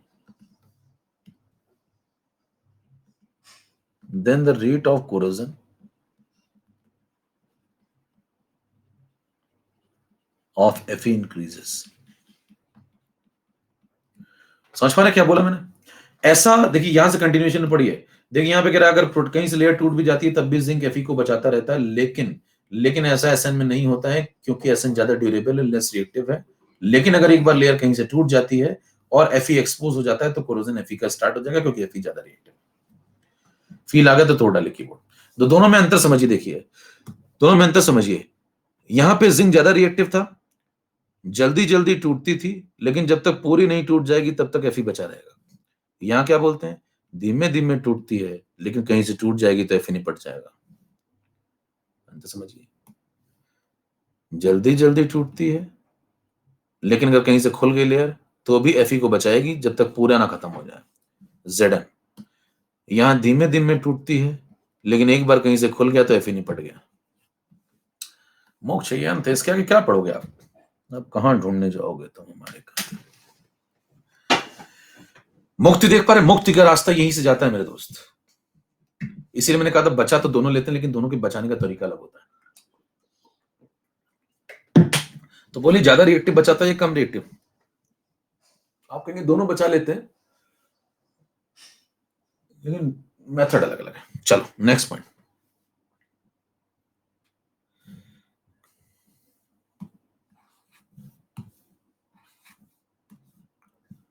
बस खात्मा ही है, गर्दन दर्द करने लगी पड़ा के, बताइए इतनी मेहनत। 16 नंबर पर अगला कंसेप्ट की देखिए, ये तो आपने कूलर को बचा लिया है ना। कूलर को तो आप इस तरीके से बचा सकते हैं, सरफेस पे होता है कूलर तो बाहर रखा हुआ है, ऐसे बचा लिया आपने, ये तरीका हो गया बचाने का। कूलर को दो तरीके। अब मुद्दा उठता है, जैसे मान लीजिए बड़े बड़े गड्ढे होते हैं, है ना। अब गड्ढों के अंदर मान लीजिए पाइप दबे हुए हैं, बड़े बड़े लोहे के, है ना। गड्ढा है, उसके नीचे पता लगा उसके नीचे बहुत नीचे पाइप दबा पड़ा है ऐसे, है ना। ऊपर ही थोड़ी पाइप लगाते हैं, पता लगा ट्रक निकला, टूट गया पाइप। तो ये गड्ढा है, ये मान ली अर्थ का लेवल है, सरफेस है ना, जहाँ पे सड़क बनी है, तो सड़क से बहुत नीचे होता है यहाँ पे पाइप, है ना। जब देखिए वहां पे कोई आती ना म्युनिसिपालिटी, तो क्या करती है, उसको गड्ढा करती बहुत गहरा, फिर उसमें कुछ करती कलाकारी कि पाइप खराब हो गया सही करेगी, डैमेज हो गया तो, है ना। तो वो बहुत अंदर होता है, देखिए पाइप, तो अंदर पाइप लोहे का पड़ा हुआ, देखिए ये Fe का पाइप है। तो अब आप अंदर जा जाके बार बार कोटिंग थोड़ी करेंगे यहाँ पे जिंक की। अब पता लगा आपने जिंक की कोटिंग करी और जिंक की कोटिंग कहीं से टूट गई, फिर एसएन की टूट गई, पूरा ही पाइप पता लगा निपट गया। कभी एसएन वाले केस में देखिए, है ना, पूरा ही पाइप निपट गया, तो फिर इसमें दिक्कत हो जाएगी। बार बार आप चेक थोड़ी करते रहेंगे कोटिंग टूटी कि नहीं टूटी। तो यहाँ पे एक नया तरीका लगाते हैं। तो जमीन से ऊपर का खेल समझ में आ गया आपको। अब जमीन से नीचे खेल देखिए। जमीन नीचे क्या होता है, गड्ढे में गुरु ऐसा नहीं चलता है, गड्ढे में ऐसा चलता है, देखिए ये मान लीजिए पाइप है आपके पास लोहे का, तो गड्ढे के अंदर क्या किया जाता है, परमानेंट रोज थोड़ी गड्ढा खोदोगे कि हर दिन खोद खोद को देख रहे हैं यहाँ से टूटा तो नहीं, क्या यहाँ से टूटा तो नहीं। अब रोज ये चेक करोगे तो रोज भाई साहब गड्ढा करोगे, रोज उसमें लोग गिरेंगे, फिर कूटेंगे तुम्हें पकड़ के, है ना, फिर आंदोलन होंगे। तो एक बार क्या है कि परमानेंट ऐसा उपाय करेंगे कुछ दिन चले, ऐसा नहीं कि रोज उस गड्ढा ही करना पड़ रहा है। ठीक है, तो एफई को बचाने के लिए इस बार क्या करते हैं, गड्ढे में दबे जो अंडरग्राउंड पाइप होते हैं उनको बचाने के लिए वहां पे एक ब्लॉक लगा के आ जाते हैं, वहां पे एक ब्लॉक फंसा देते हैं और ब्लॉक जो होता है वो मैग्नीशियम का लगा के चले आते हैं। अब देखिए मैग्नीशियम का ब्लॉक लगा देंगे तो मैग्नीशियम बहुत रिएक्टिव है। ये आपने मैग्नीशियम का एक ब्लॉक फंसा दिया यहाँ पे, किसके साथ, वायर से इसको कनेक्ट कर दिया, है ना, वायर से कनेक्ट कर दिया और इसको एमजी के ब्लॉक को यहाँ जोड़ करके चले आया। अब होगा क्या कि जब O2 आएगी, है ना, अब अर्थ लेवल के आप नीचे खेल रहे हैं, देखिए, ठीक है, तो जब O2 आएगी तो बताइए O2 के पास कितनी चॉइस है, एक Fe और एक Mg, दो चॉइस है ना, O2 आई, दो चॉइस है उसके पास, तो उससे बात करेगी जो ज्यादा रिएक्टिव है, तो किससे बात करेगी, जो ज्यादा रिएक्टिव है, तो Mg इज मोर रिएक्टिव, है ना। अगर आप रिएक्टिविटी की बात करेंगे तो रिएक्टिविटी में ये ऑर्डर है, ठीक है। अब देखिए ध्यान से, रिएक्टिविटी में ये Mg ऊपर होता है ना सीरीज में, तो बताइए Mg ज्यादा रिएक्टिव है तो O2 जब आएगी तो Mg को निपटा देगी, Fe को छोड़ देगी, Fe से कहेगी तुम मस्त रहो, हम तो इसको निपटा चले जा रहे हैं। अब बताइए इसको निपटा चलेगी तो क्या होगा, ये अपनी कुर्बानी दे देगा Fe को बचाने के चक्कर में। देखिए Fe को बचाने के चक्कर में Mg अपनी कुर्बानी देता है, इसको बोलते हैं सैक्रिफिशियल एनोड। कहेगा मैं एनोड पे काम कर लूंगा, तुम बैठो आराम से। तो बताइए Mg ने अपनी कुर्बानी दे दी किसके लिए, Fe के लिए। Fe की जान बचा ली किसने, Mg ने। Mg कहता है हमें निपटा लो, O2 आती, O2 कहती किसे निपटाएं, कहते ज्यादा रिएक्टिव है, तुम्हें किससे मजा आ रही है, तो कह रहे हमें तो Mg में मजा आती है, ठीक है Mg निपटाओ, तुम Fe बचा हुआ है, तो O2 आएगी Mg को निपटाएगी क्योंकि ज्यादा रिएक्टिव है, Fe बचा रह जाएगा, बड़ा सा जो पाइप है बच गया, ये Mg निपटता रहेगा आराम से O2 के साथ, ठीक है। तो बताइए इसको क्या बोलेंगे आप, सैक्रिफिशियल एनोड का कंसेप्ट लगता है, ये अपनी कुर्बानी दे रहा है तो इसको बोलेंगे आप एनोड बन गया ये, तो ये सैक्रिफिशियल एनोड है, किसको बचा रहा है, Fe को बचा रहा है, ठीक है। अच्छा, यहां पे जब ये सब होने लगता है तो फिर रिएक्शन क्या होगी, 17 नंबर पे ही रिएक्शन ये होगी, magnesium will provide protection, cathodic protection,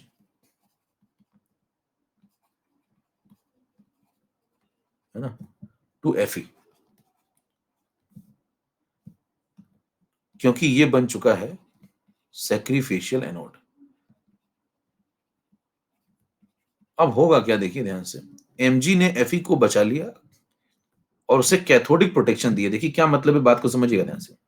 देखिए Mg आया, कहता है भाई साहब एनोड पे मैं खेलूंगा, पहले Fe के चांस बन रहे थे तो Mg ने कहा नहीं मैं खेलूंगा, Fe को कुछ मत कहो, मेरे Fe को कुछ मत कहो, मैं खेलूंगा। Mg खेलना शुरू कर देता है, Fe बच गया।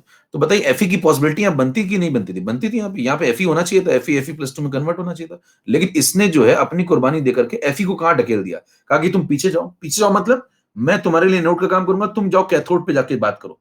अगर तुम्हें बात भी करनी है तो अगर मान लो क्रॉस चेक भी करना है कहां कहां पे तुम्हारी पॉसिबिलिटी काउंट होगी, तो तुम जाओ कैथोड पे जाके अपनी पॉसिबिलिटी काउंट कराओ। तो Fe को कौन सा प्रोटेक्शन मिला है, कैथोडिक प्रोटेक्शन। Fe को उसने ढकेल कहां से दिया, एनोड्स की पॉसिबिलिटी से ही हटा करके कैथोड पे ढकेल दिया कि जाओ तुम अपनी पॉसिबिलिटी कैथोड पे जाके कंपेयर करो, एनोड पे तुम्हारा कोई काम नहीं, एनोड पे मैं खेल रहा हूं।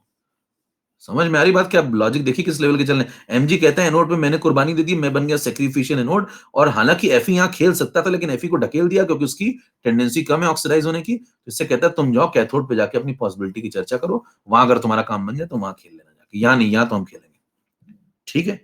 अब जाता है Fe वहां पे, जब Fe वहां जाता है कैथोड पे, तो कैथोड पे उससे अच्छी पॉसिबिलिटी एक और पड़ी हुई है अपने पास। अब ध्यान दिए उससे अच्छी पॉसिबिलिटी क्या है, जो O2 है ना। पहली बात तो वहां कैथोड पे Fe+2 रिड्यूस हो नहीं सकता आसानी से क्योंकि है ही नहीं Fe+2। आयरन की रॉड आपने लगाई है, यहाँ पे आयन सही नहीं है Fe+2 के, है ना। आपने Fe की न्यूट्रल रॉड लगाई है, तो बताइए इसको अगर आप कहते हैं जाओ कैथोड पे बात करो, तो कहेगा भाई हम तो न्यूट्रल मेटल, हम क्या कैथोड पे बात करेंगे, हम रिड्यूस तो हो नहीं सकते, हम तो ऑक्सीडाइज हो सकते थे, और ऑक्सीडाइज तुम हो गए तो हम कुछ नहीं करेंगे। अब जो करेगा वो O2 करेगा। हेलो, खेल समझ पा रहे हैं। अब जो करेगा वो O2 करेगा। Fe क्यों नहीं करेगा, क्योंकि Fe तो न्यूट्रल मेटल है ना, वो Fe+2 में है ही कहां। तो आपने क्या किया, पहले Mg आया, Mg कहता ऑक्सीडाइज हम होंगे, Fe से कहता तुम एनोड से तो भाग जाओ, एनोड पे मत आ जाना, एनोड पे तो हम खेलेंगे, ठीक है, क्योंकि हमारी रिएक्टिविटी ज्यादा है, हमारा मन ज्यादा करता है। तो क्या, तो Fe कहता ठीक है हम तो बच गए। अब बच गए तो कहता कैथोड पे जाए हम, क्या कह रहा कैथोड में हम जाएंगे कैसे, हम तो न्यूट्रल ना भाई। तो न्यूट्रल आदमी कैथोड पे क्या करेगा, क्या ये इलेक्ट्रॉन रिसीव कर लेगा, Fe-2 बनाओगे क्या, ठीक है, हम तो खेलेंगे नहीं, इसका मतलब हम चुप बैठ जाते हैं। तो ये चुप बैठ जाता है। फिर खेलेगा कौन, फिर Mg खेल रहा है तो Mg के साथ कौन खेलेगा, O2। तो Mg के साथ फिर O2 खेलना शुरू करते, तो ये दोनों खेलते हैं आपस में। अब O2 कैसे खेलता है वो भी समझिए जरा, उसमें भी खेल है। O2 जब खेलना शुरू करेगा तो यहाँ पे ध्यान दीजिए, अंदर मॉइस्चर होती है गड्ढे के अंदर, तो मॉइस्चर गेन कर लेता है, इलेक्ट्रॉन ले लेता है, ठीक है। अब यहां पे आप प्रोटॉन मत लिख देना। प्रोटॉन क्यों नहीं लिखेंगे? क्योंकि ध्यान दीजिए, अगर आप सोचें मैं ये वाली रिएक्शन यहाँ क्यों नहीं लिख रहा हूं भैया, कह रहे ये वाली रिएक्शन क्यों नहीं लिख रहे हो, तो ये नहीं लिख सकते आप। क्यों नहीं लिख सकते? क्योंकि सरफेस के नीचे उतने प्रोटॉन मिलेंगे नहीं आपको। क्यों नहीं मिलेंगे यहाँ पे प्रोटॉन? तो आप कहेंगे यहाँ पे उतने प्रोटॉन अवेलेबल नहीं होते हैं, तो यहाँ प्रोटॉन नहीं अवेलेबल होते हैं आसानी से। तो यहाँ मॉइस्चर मिलेगी, मॉइस्चर को पकड़ लेगी। मॉइस्चर को पकड़ने के बाद O2 plus H2 plus electron, और यहाँ पे एल्कलाइन मीडियम ज्यादा होता है, तो यहाँ पे OH नेगेटिव फ्री होना शुरू होता है। ठीक है, तो यहाँ पे ये रिएक्शन लिखेंगे, रिएक्शन को ध्यान से देखिए। तो यहाँ पे लिखेंगे O2 प्लस 2H2O, और यहाँ पे लिख लीजिए बैलेंस करने के लिए चाहे तो 4 इलेक्ट्रॉन और यहाँ 4 का नेगेटिव। चेक करिए रिएक्शन बैलेंस है, तो यहाँ ये रिएक्शन स्टार्ट हो जाती है। क्लियर है मामला? तो कैथोड पे योगा, एनोड पे योगा, और इस प्रकार से सर्किट चल पड़ेगा। और इस प्रकार से Mg ने Fe को कैथोड पे ढकेल करके कैथोडिक प्रोटेक्शन दिया है और खुद सैक्रिफिशियल एनोड बन गया है। सवाल सुनिए नंबर 1, Mg Fe में रिएक्टिविटी किसकी ज्यादा है? Mg की। Mg क्या बनाया? Sacrificial anode. प्रोटेक्शन किसको दिया? Fe को। किस पे भेज के? उसको कैथोड पे फेंक करके। लेकिन वो कैथोड पे आ क्यों नहीं पाया? क्योंकि वो कैटायनिक पार्ट में नहीं था, वो न्यूट्रल फॉर्म में था। तो कैथोड पे कौन खेलेगा? O2। एनोड पे कौन खेलेगा? Mg। और बच कौन जाएगा? Fe। तो ध्यान दीजिए, Mg ने Fe को बचाया और खुद गोली खाई। तो O2 कौन है? विलेन है। देखिए O2 शाकाल है, तो ये शाकाल है ना? ये देखिए गुलशन ग्लोवर टाइप है ना? और ये जो Mg है ये धर्मेंद्र है। इसने क्या किया है गुरु? ये गुलशन ग्लोवर है, ये धर्मेंद्र है ना? और ये हेमा मालिनी है, Fe।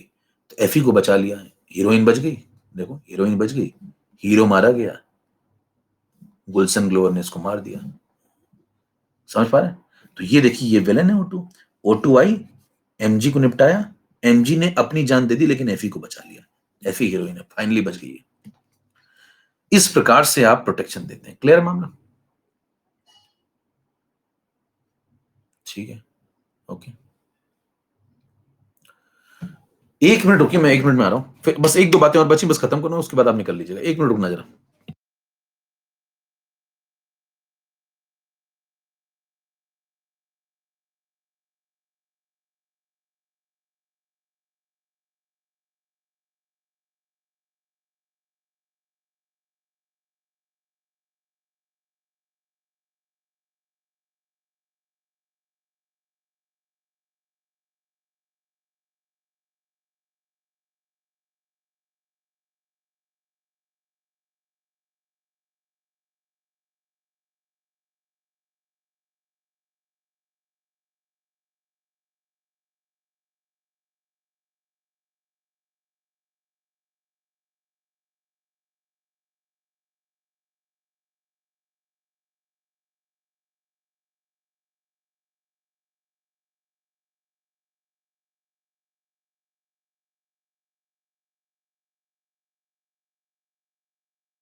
हाँ सुनो भाई, इतना मामला clear.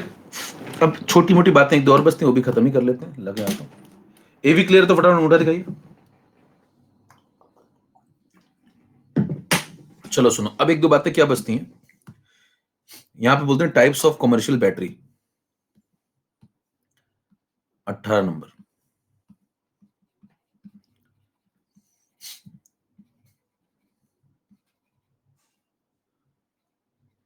Types of commercial battery में 2 टाइप की बैटरीज आपको पढ़नी होती हैं। पहली जिसको बोलते हैं प्राइमरी बैटरी,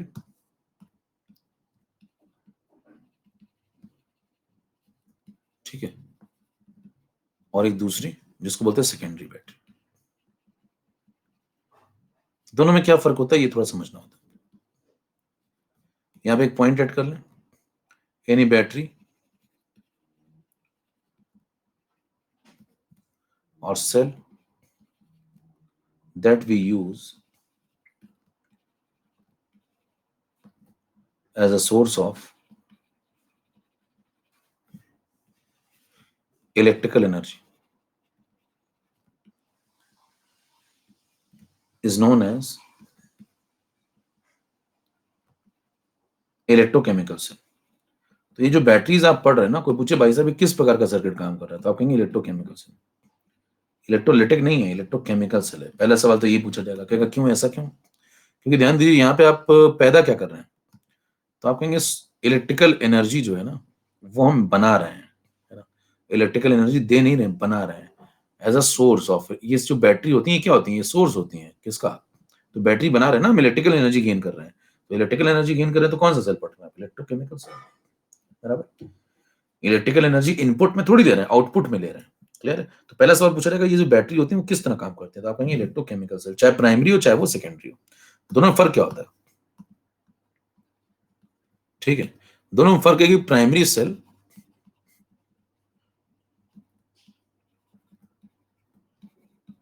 या प्राइमरी बैटरी जिसे बोलते हैं हम लोग, बैटरी नहीं बैटरी, बैटरी बोलते हैं, प्राइमरी बैटरी बना दी, बैटरी खराब, becomes dead over a definite, over a period of time, over a definite period of time भी लिख सकते हैं, है ना। and cannot be used again, cannot be used again। उदाहरण के तौर पे ड्राई सेल, तो जो आप 10 रुपए वाले सेल नहीं यूज करते हैं वो ड्राई सेल होते हैं, उनको दोबारा नहीं यूज कर सकते, एक बार खत्म तो खेल खत्म। फिर एक होता है सेकेंडरी, सेकेंडरी में एक पॉइंट ऐड कर लें, secondary cell can be recharged, इनको रिचार्ज कर सकते हैं। एक महंगे वाले नहीं आते ईयर, जब आप वॉकमैन पहले सुनते हो तो उसमें महंगे वाले सेल आते थे 200 रुपए के, बहुत महंगे, करोड़ों नहीं, 200 रुपए, है ना। तो मतलब उसको यूज करते थे, बार बार रिचार्ज करने के लिए सर्किट दिया जाता था, उसमें रिचार्ज हो जाते थे, करंट आप उसको जाके सॉकेट में लगा देते थे, रिचार्ज हो जाते थे बाई पासिंग अ करंट। तो वो कैसे होते थे वही समझना है, through them.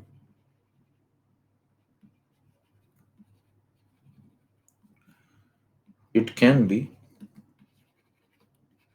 Be used again, इनको दोबारा से इस्तेमाल में ले सकते हैं। ठीक है, उदाहरण के तौर पे lead storage battery, lead storage battery.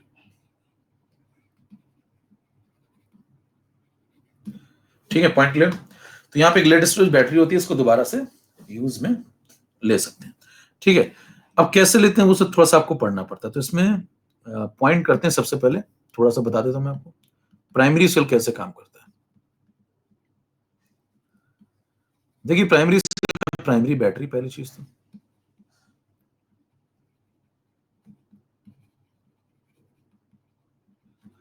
Primary battery. ठीक है, कोई पूछे कि इसमें इंपॉर्टेंट पॉइंट क्या क्या है, नंबर एक पॉइंट वाइज ऐड करते जाइए। नंबर 1 पॉइंट है, कोई पूछे भाई साहब किस तरह काम कर रहा है, तो आप कहेंगे इलेक्ट्रोकेमिकल से। आउटपुट में क्या मिल रहा है ये पूछेगा, एग्जाम्पल क्या है ये पूछेगा, और थोड़ा सा इसके बारे में जानकारी। तो नंबर 1 जानकारी आपसे पूछेगा भाई साहब ये किस तरह काम करता है, तो आप कहेंगे इलेक्ट्रोकेमिकल से। ठीक है, फिर पूछेगा बताना आउटपुट में क्या मिलता है ना, आउटपुट में क्या मिलता है, तो आप कहेंगे इलेक्ट्रिकल एनर्जी। ठीक है, फिर आपसे बोलता है एग्जाम्पल क्या है, तो आप कहेंगे ड्राई सेल। ड्राई सेल का एक और नाम है लेक्लांसे सेल। तो आपसे पूछा लेक्लांसे सेल क्या है, एक वर्जन है इसी का, ड्राई सेल का एक वर्जन है लेक्लांसे सेल, है ना। तो आप कहेंगे इसमें क्या करते हैं, तो इसमें सिंपल सा एक काम करते हैं, वेसल ली जाती है। जैसे आप ये जिंक की लेक्लांसे सेल कैसे बनता है थोड़ा सुन लीजिए। यहाँ पे क्या करते हैं, जिंक की वेसल लेते हैं, तो जो पूरा बना हुआ है सरफेस ये जिंक का बना हुआ है। फिर क्या करते हैं, इसमें एक इलेक्ट्रोड लगा देते हैं सेंटर पे। ठीक है, और ये जो होता है वो ग्रेफाइट का होता है। थोड़ा जानकारी इसके बारे में आपको होनी चाहिए। तो जिंक जो यहाँ पे है ना, जिंक जो यहाँ पे है वो एनोड की तरह काम कर रहा है। जिंक यहाँ पे किसकी तरह काम कर रहा है? एनोड की तरह। तो ये जो Zn की बाहर की लेयर है ये एनोड है। और ध्यान दीजिए क्योंकि ये इलेक्ट्रोकेमिकल सेल की तरह काम कर रहा है तो इसमें वही कंसेप्ट चलेगा, लोन, जो अपने स्टार्टिंग में पढ़ा था, left hand side oxidation anode वाला है ना। तो यहाँ पे देखिए ये नेगेटिव इलेक्ट्रोड है और जो ग्रेफाइट होता है वहां पे ये पॉजिटिव इलेक्ट्रोड है, ये कैथोड है। ग्रेफाइट कैसा है? ये पॉजिटिव इलेक्ट्रोड है और जिंक है नेगेटिव इलेक्ट्रोड। तो ये कैथोड, ये एनोड, ठीक है। अब उसका क्या होगा कि यहाँ पे देखिए ये नॉन रिएक्टिव है थोड़ा सा, ये जो ग्रेफाइट है ये नॉन रिएक्टिव है। तो इसमें कोई और रिएक्ट करता है, मतलब इसमें ग्रेफाइट रिएक्ट नहीं करेगा कैथोड पे, कोई और रिएक्ट करेगा इसके ऊपर। तो इसमें कौन और रिएक्ट करता है उस पर थोड़ा सा जानकारी आप हासिल करिए। होता ये है कि यहाँ पे एक लेयर बनाई जाती है, यहाँ इस लेयर के अंदर ग्रेफाइट के चारों तरफ एक सब्सटेंस भरा जाता है। तो यहां पे भरा जाता है MnO2 और कार्बन, मैग्नीज डाइऑक्साइड और कार्बन। तो यहां पे भरा होगा दो चीजों का मिक्सचर,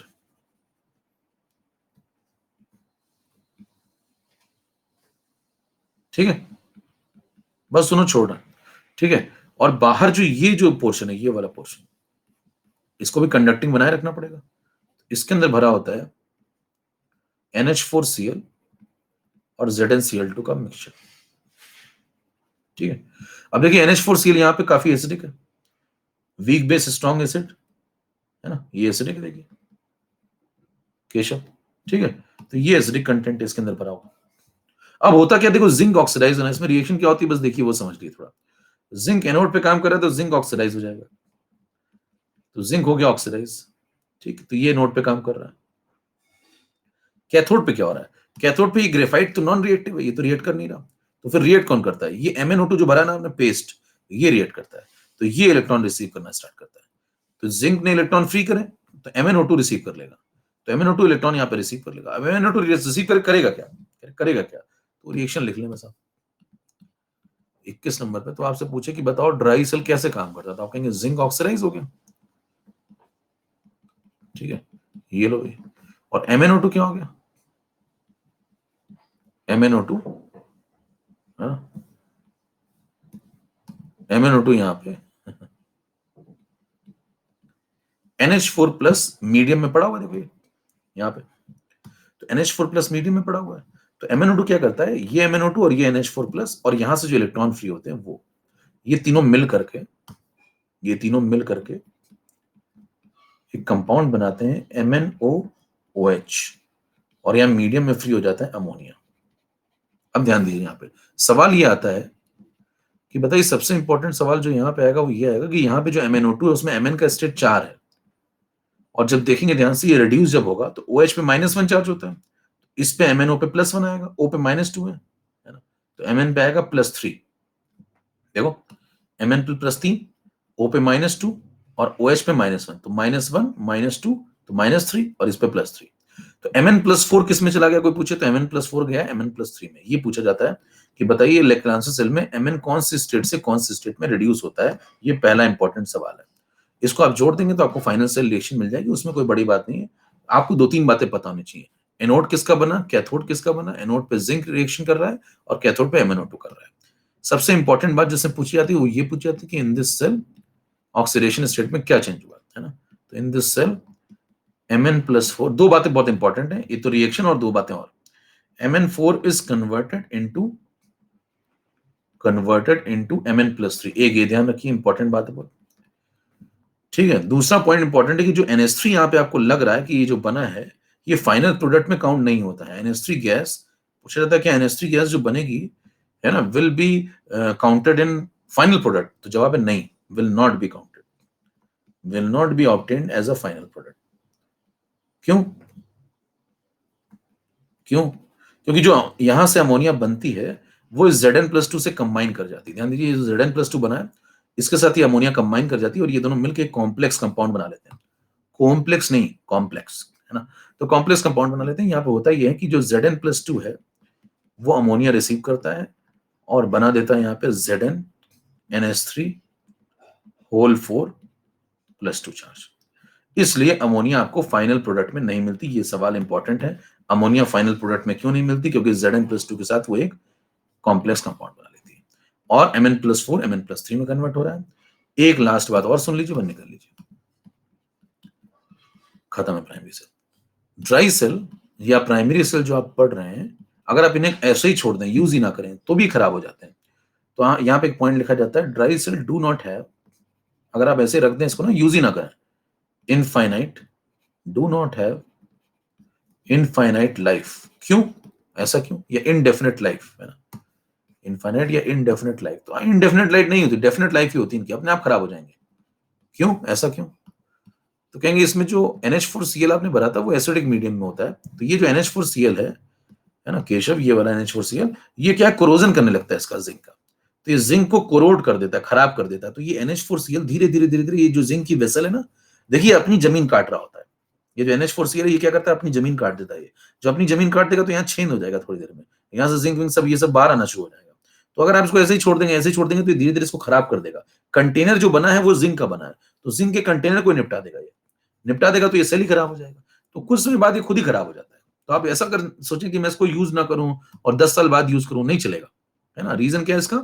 बिकॉज एसिडिक, ये भी पूछा जाता है, एसिडिक NH4Cl है ना, acidic NH4Cl कोरोड्स Zn even not in use, है ना। Zn कंटेनर को खराब करेगा अगर आप यूज नहीं करेंगे तो भी, है ना, even when not in use. ये इंपॉर्टेंट पॉइंट है कि अगर आप यूज नहीं भी करते हैं इस सेल को, तो भी NH4Cl एसिडिक कंटेंट इस जिंक को निपटा देगा और ये सेल खराब हो जाएगा। तो ड्राई सेल को आप रख के 2 साल बाद नहीं यूज कर सकते। क्लियर इतना मामला? खत्म कर दें, चलिए नमस्कार। अब बस आपको लेड स्टोरेज बैटरी थोड़ा सा सुनना है, वो 5-7 मिनट का, और एक रिवर्सिबल इरिवर्सिबल सेल, मतलब 10 मिनट पढ़ाएंगे, उसका थर्मो स्टार्ट होगी। नेक्स्ट क्लास में थर्मो स्टार्ट हो जाएगी 10 मिनट बाद, ठीक है। नेक्स्ट क्लास में थर्मो स्टार्ट होगी 10 मिनट बाद। नहीं, आज नहीं करेंगे।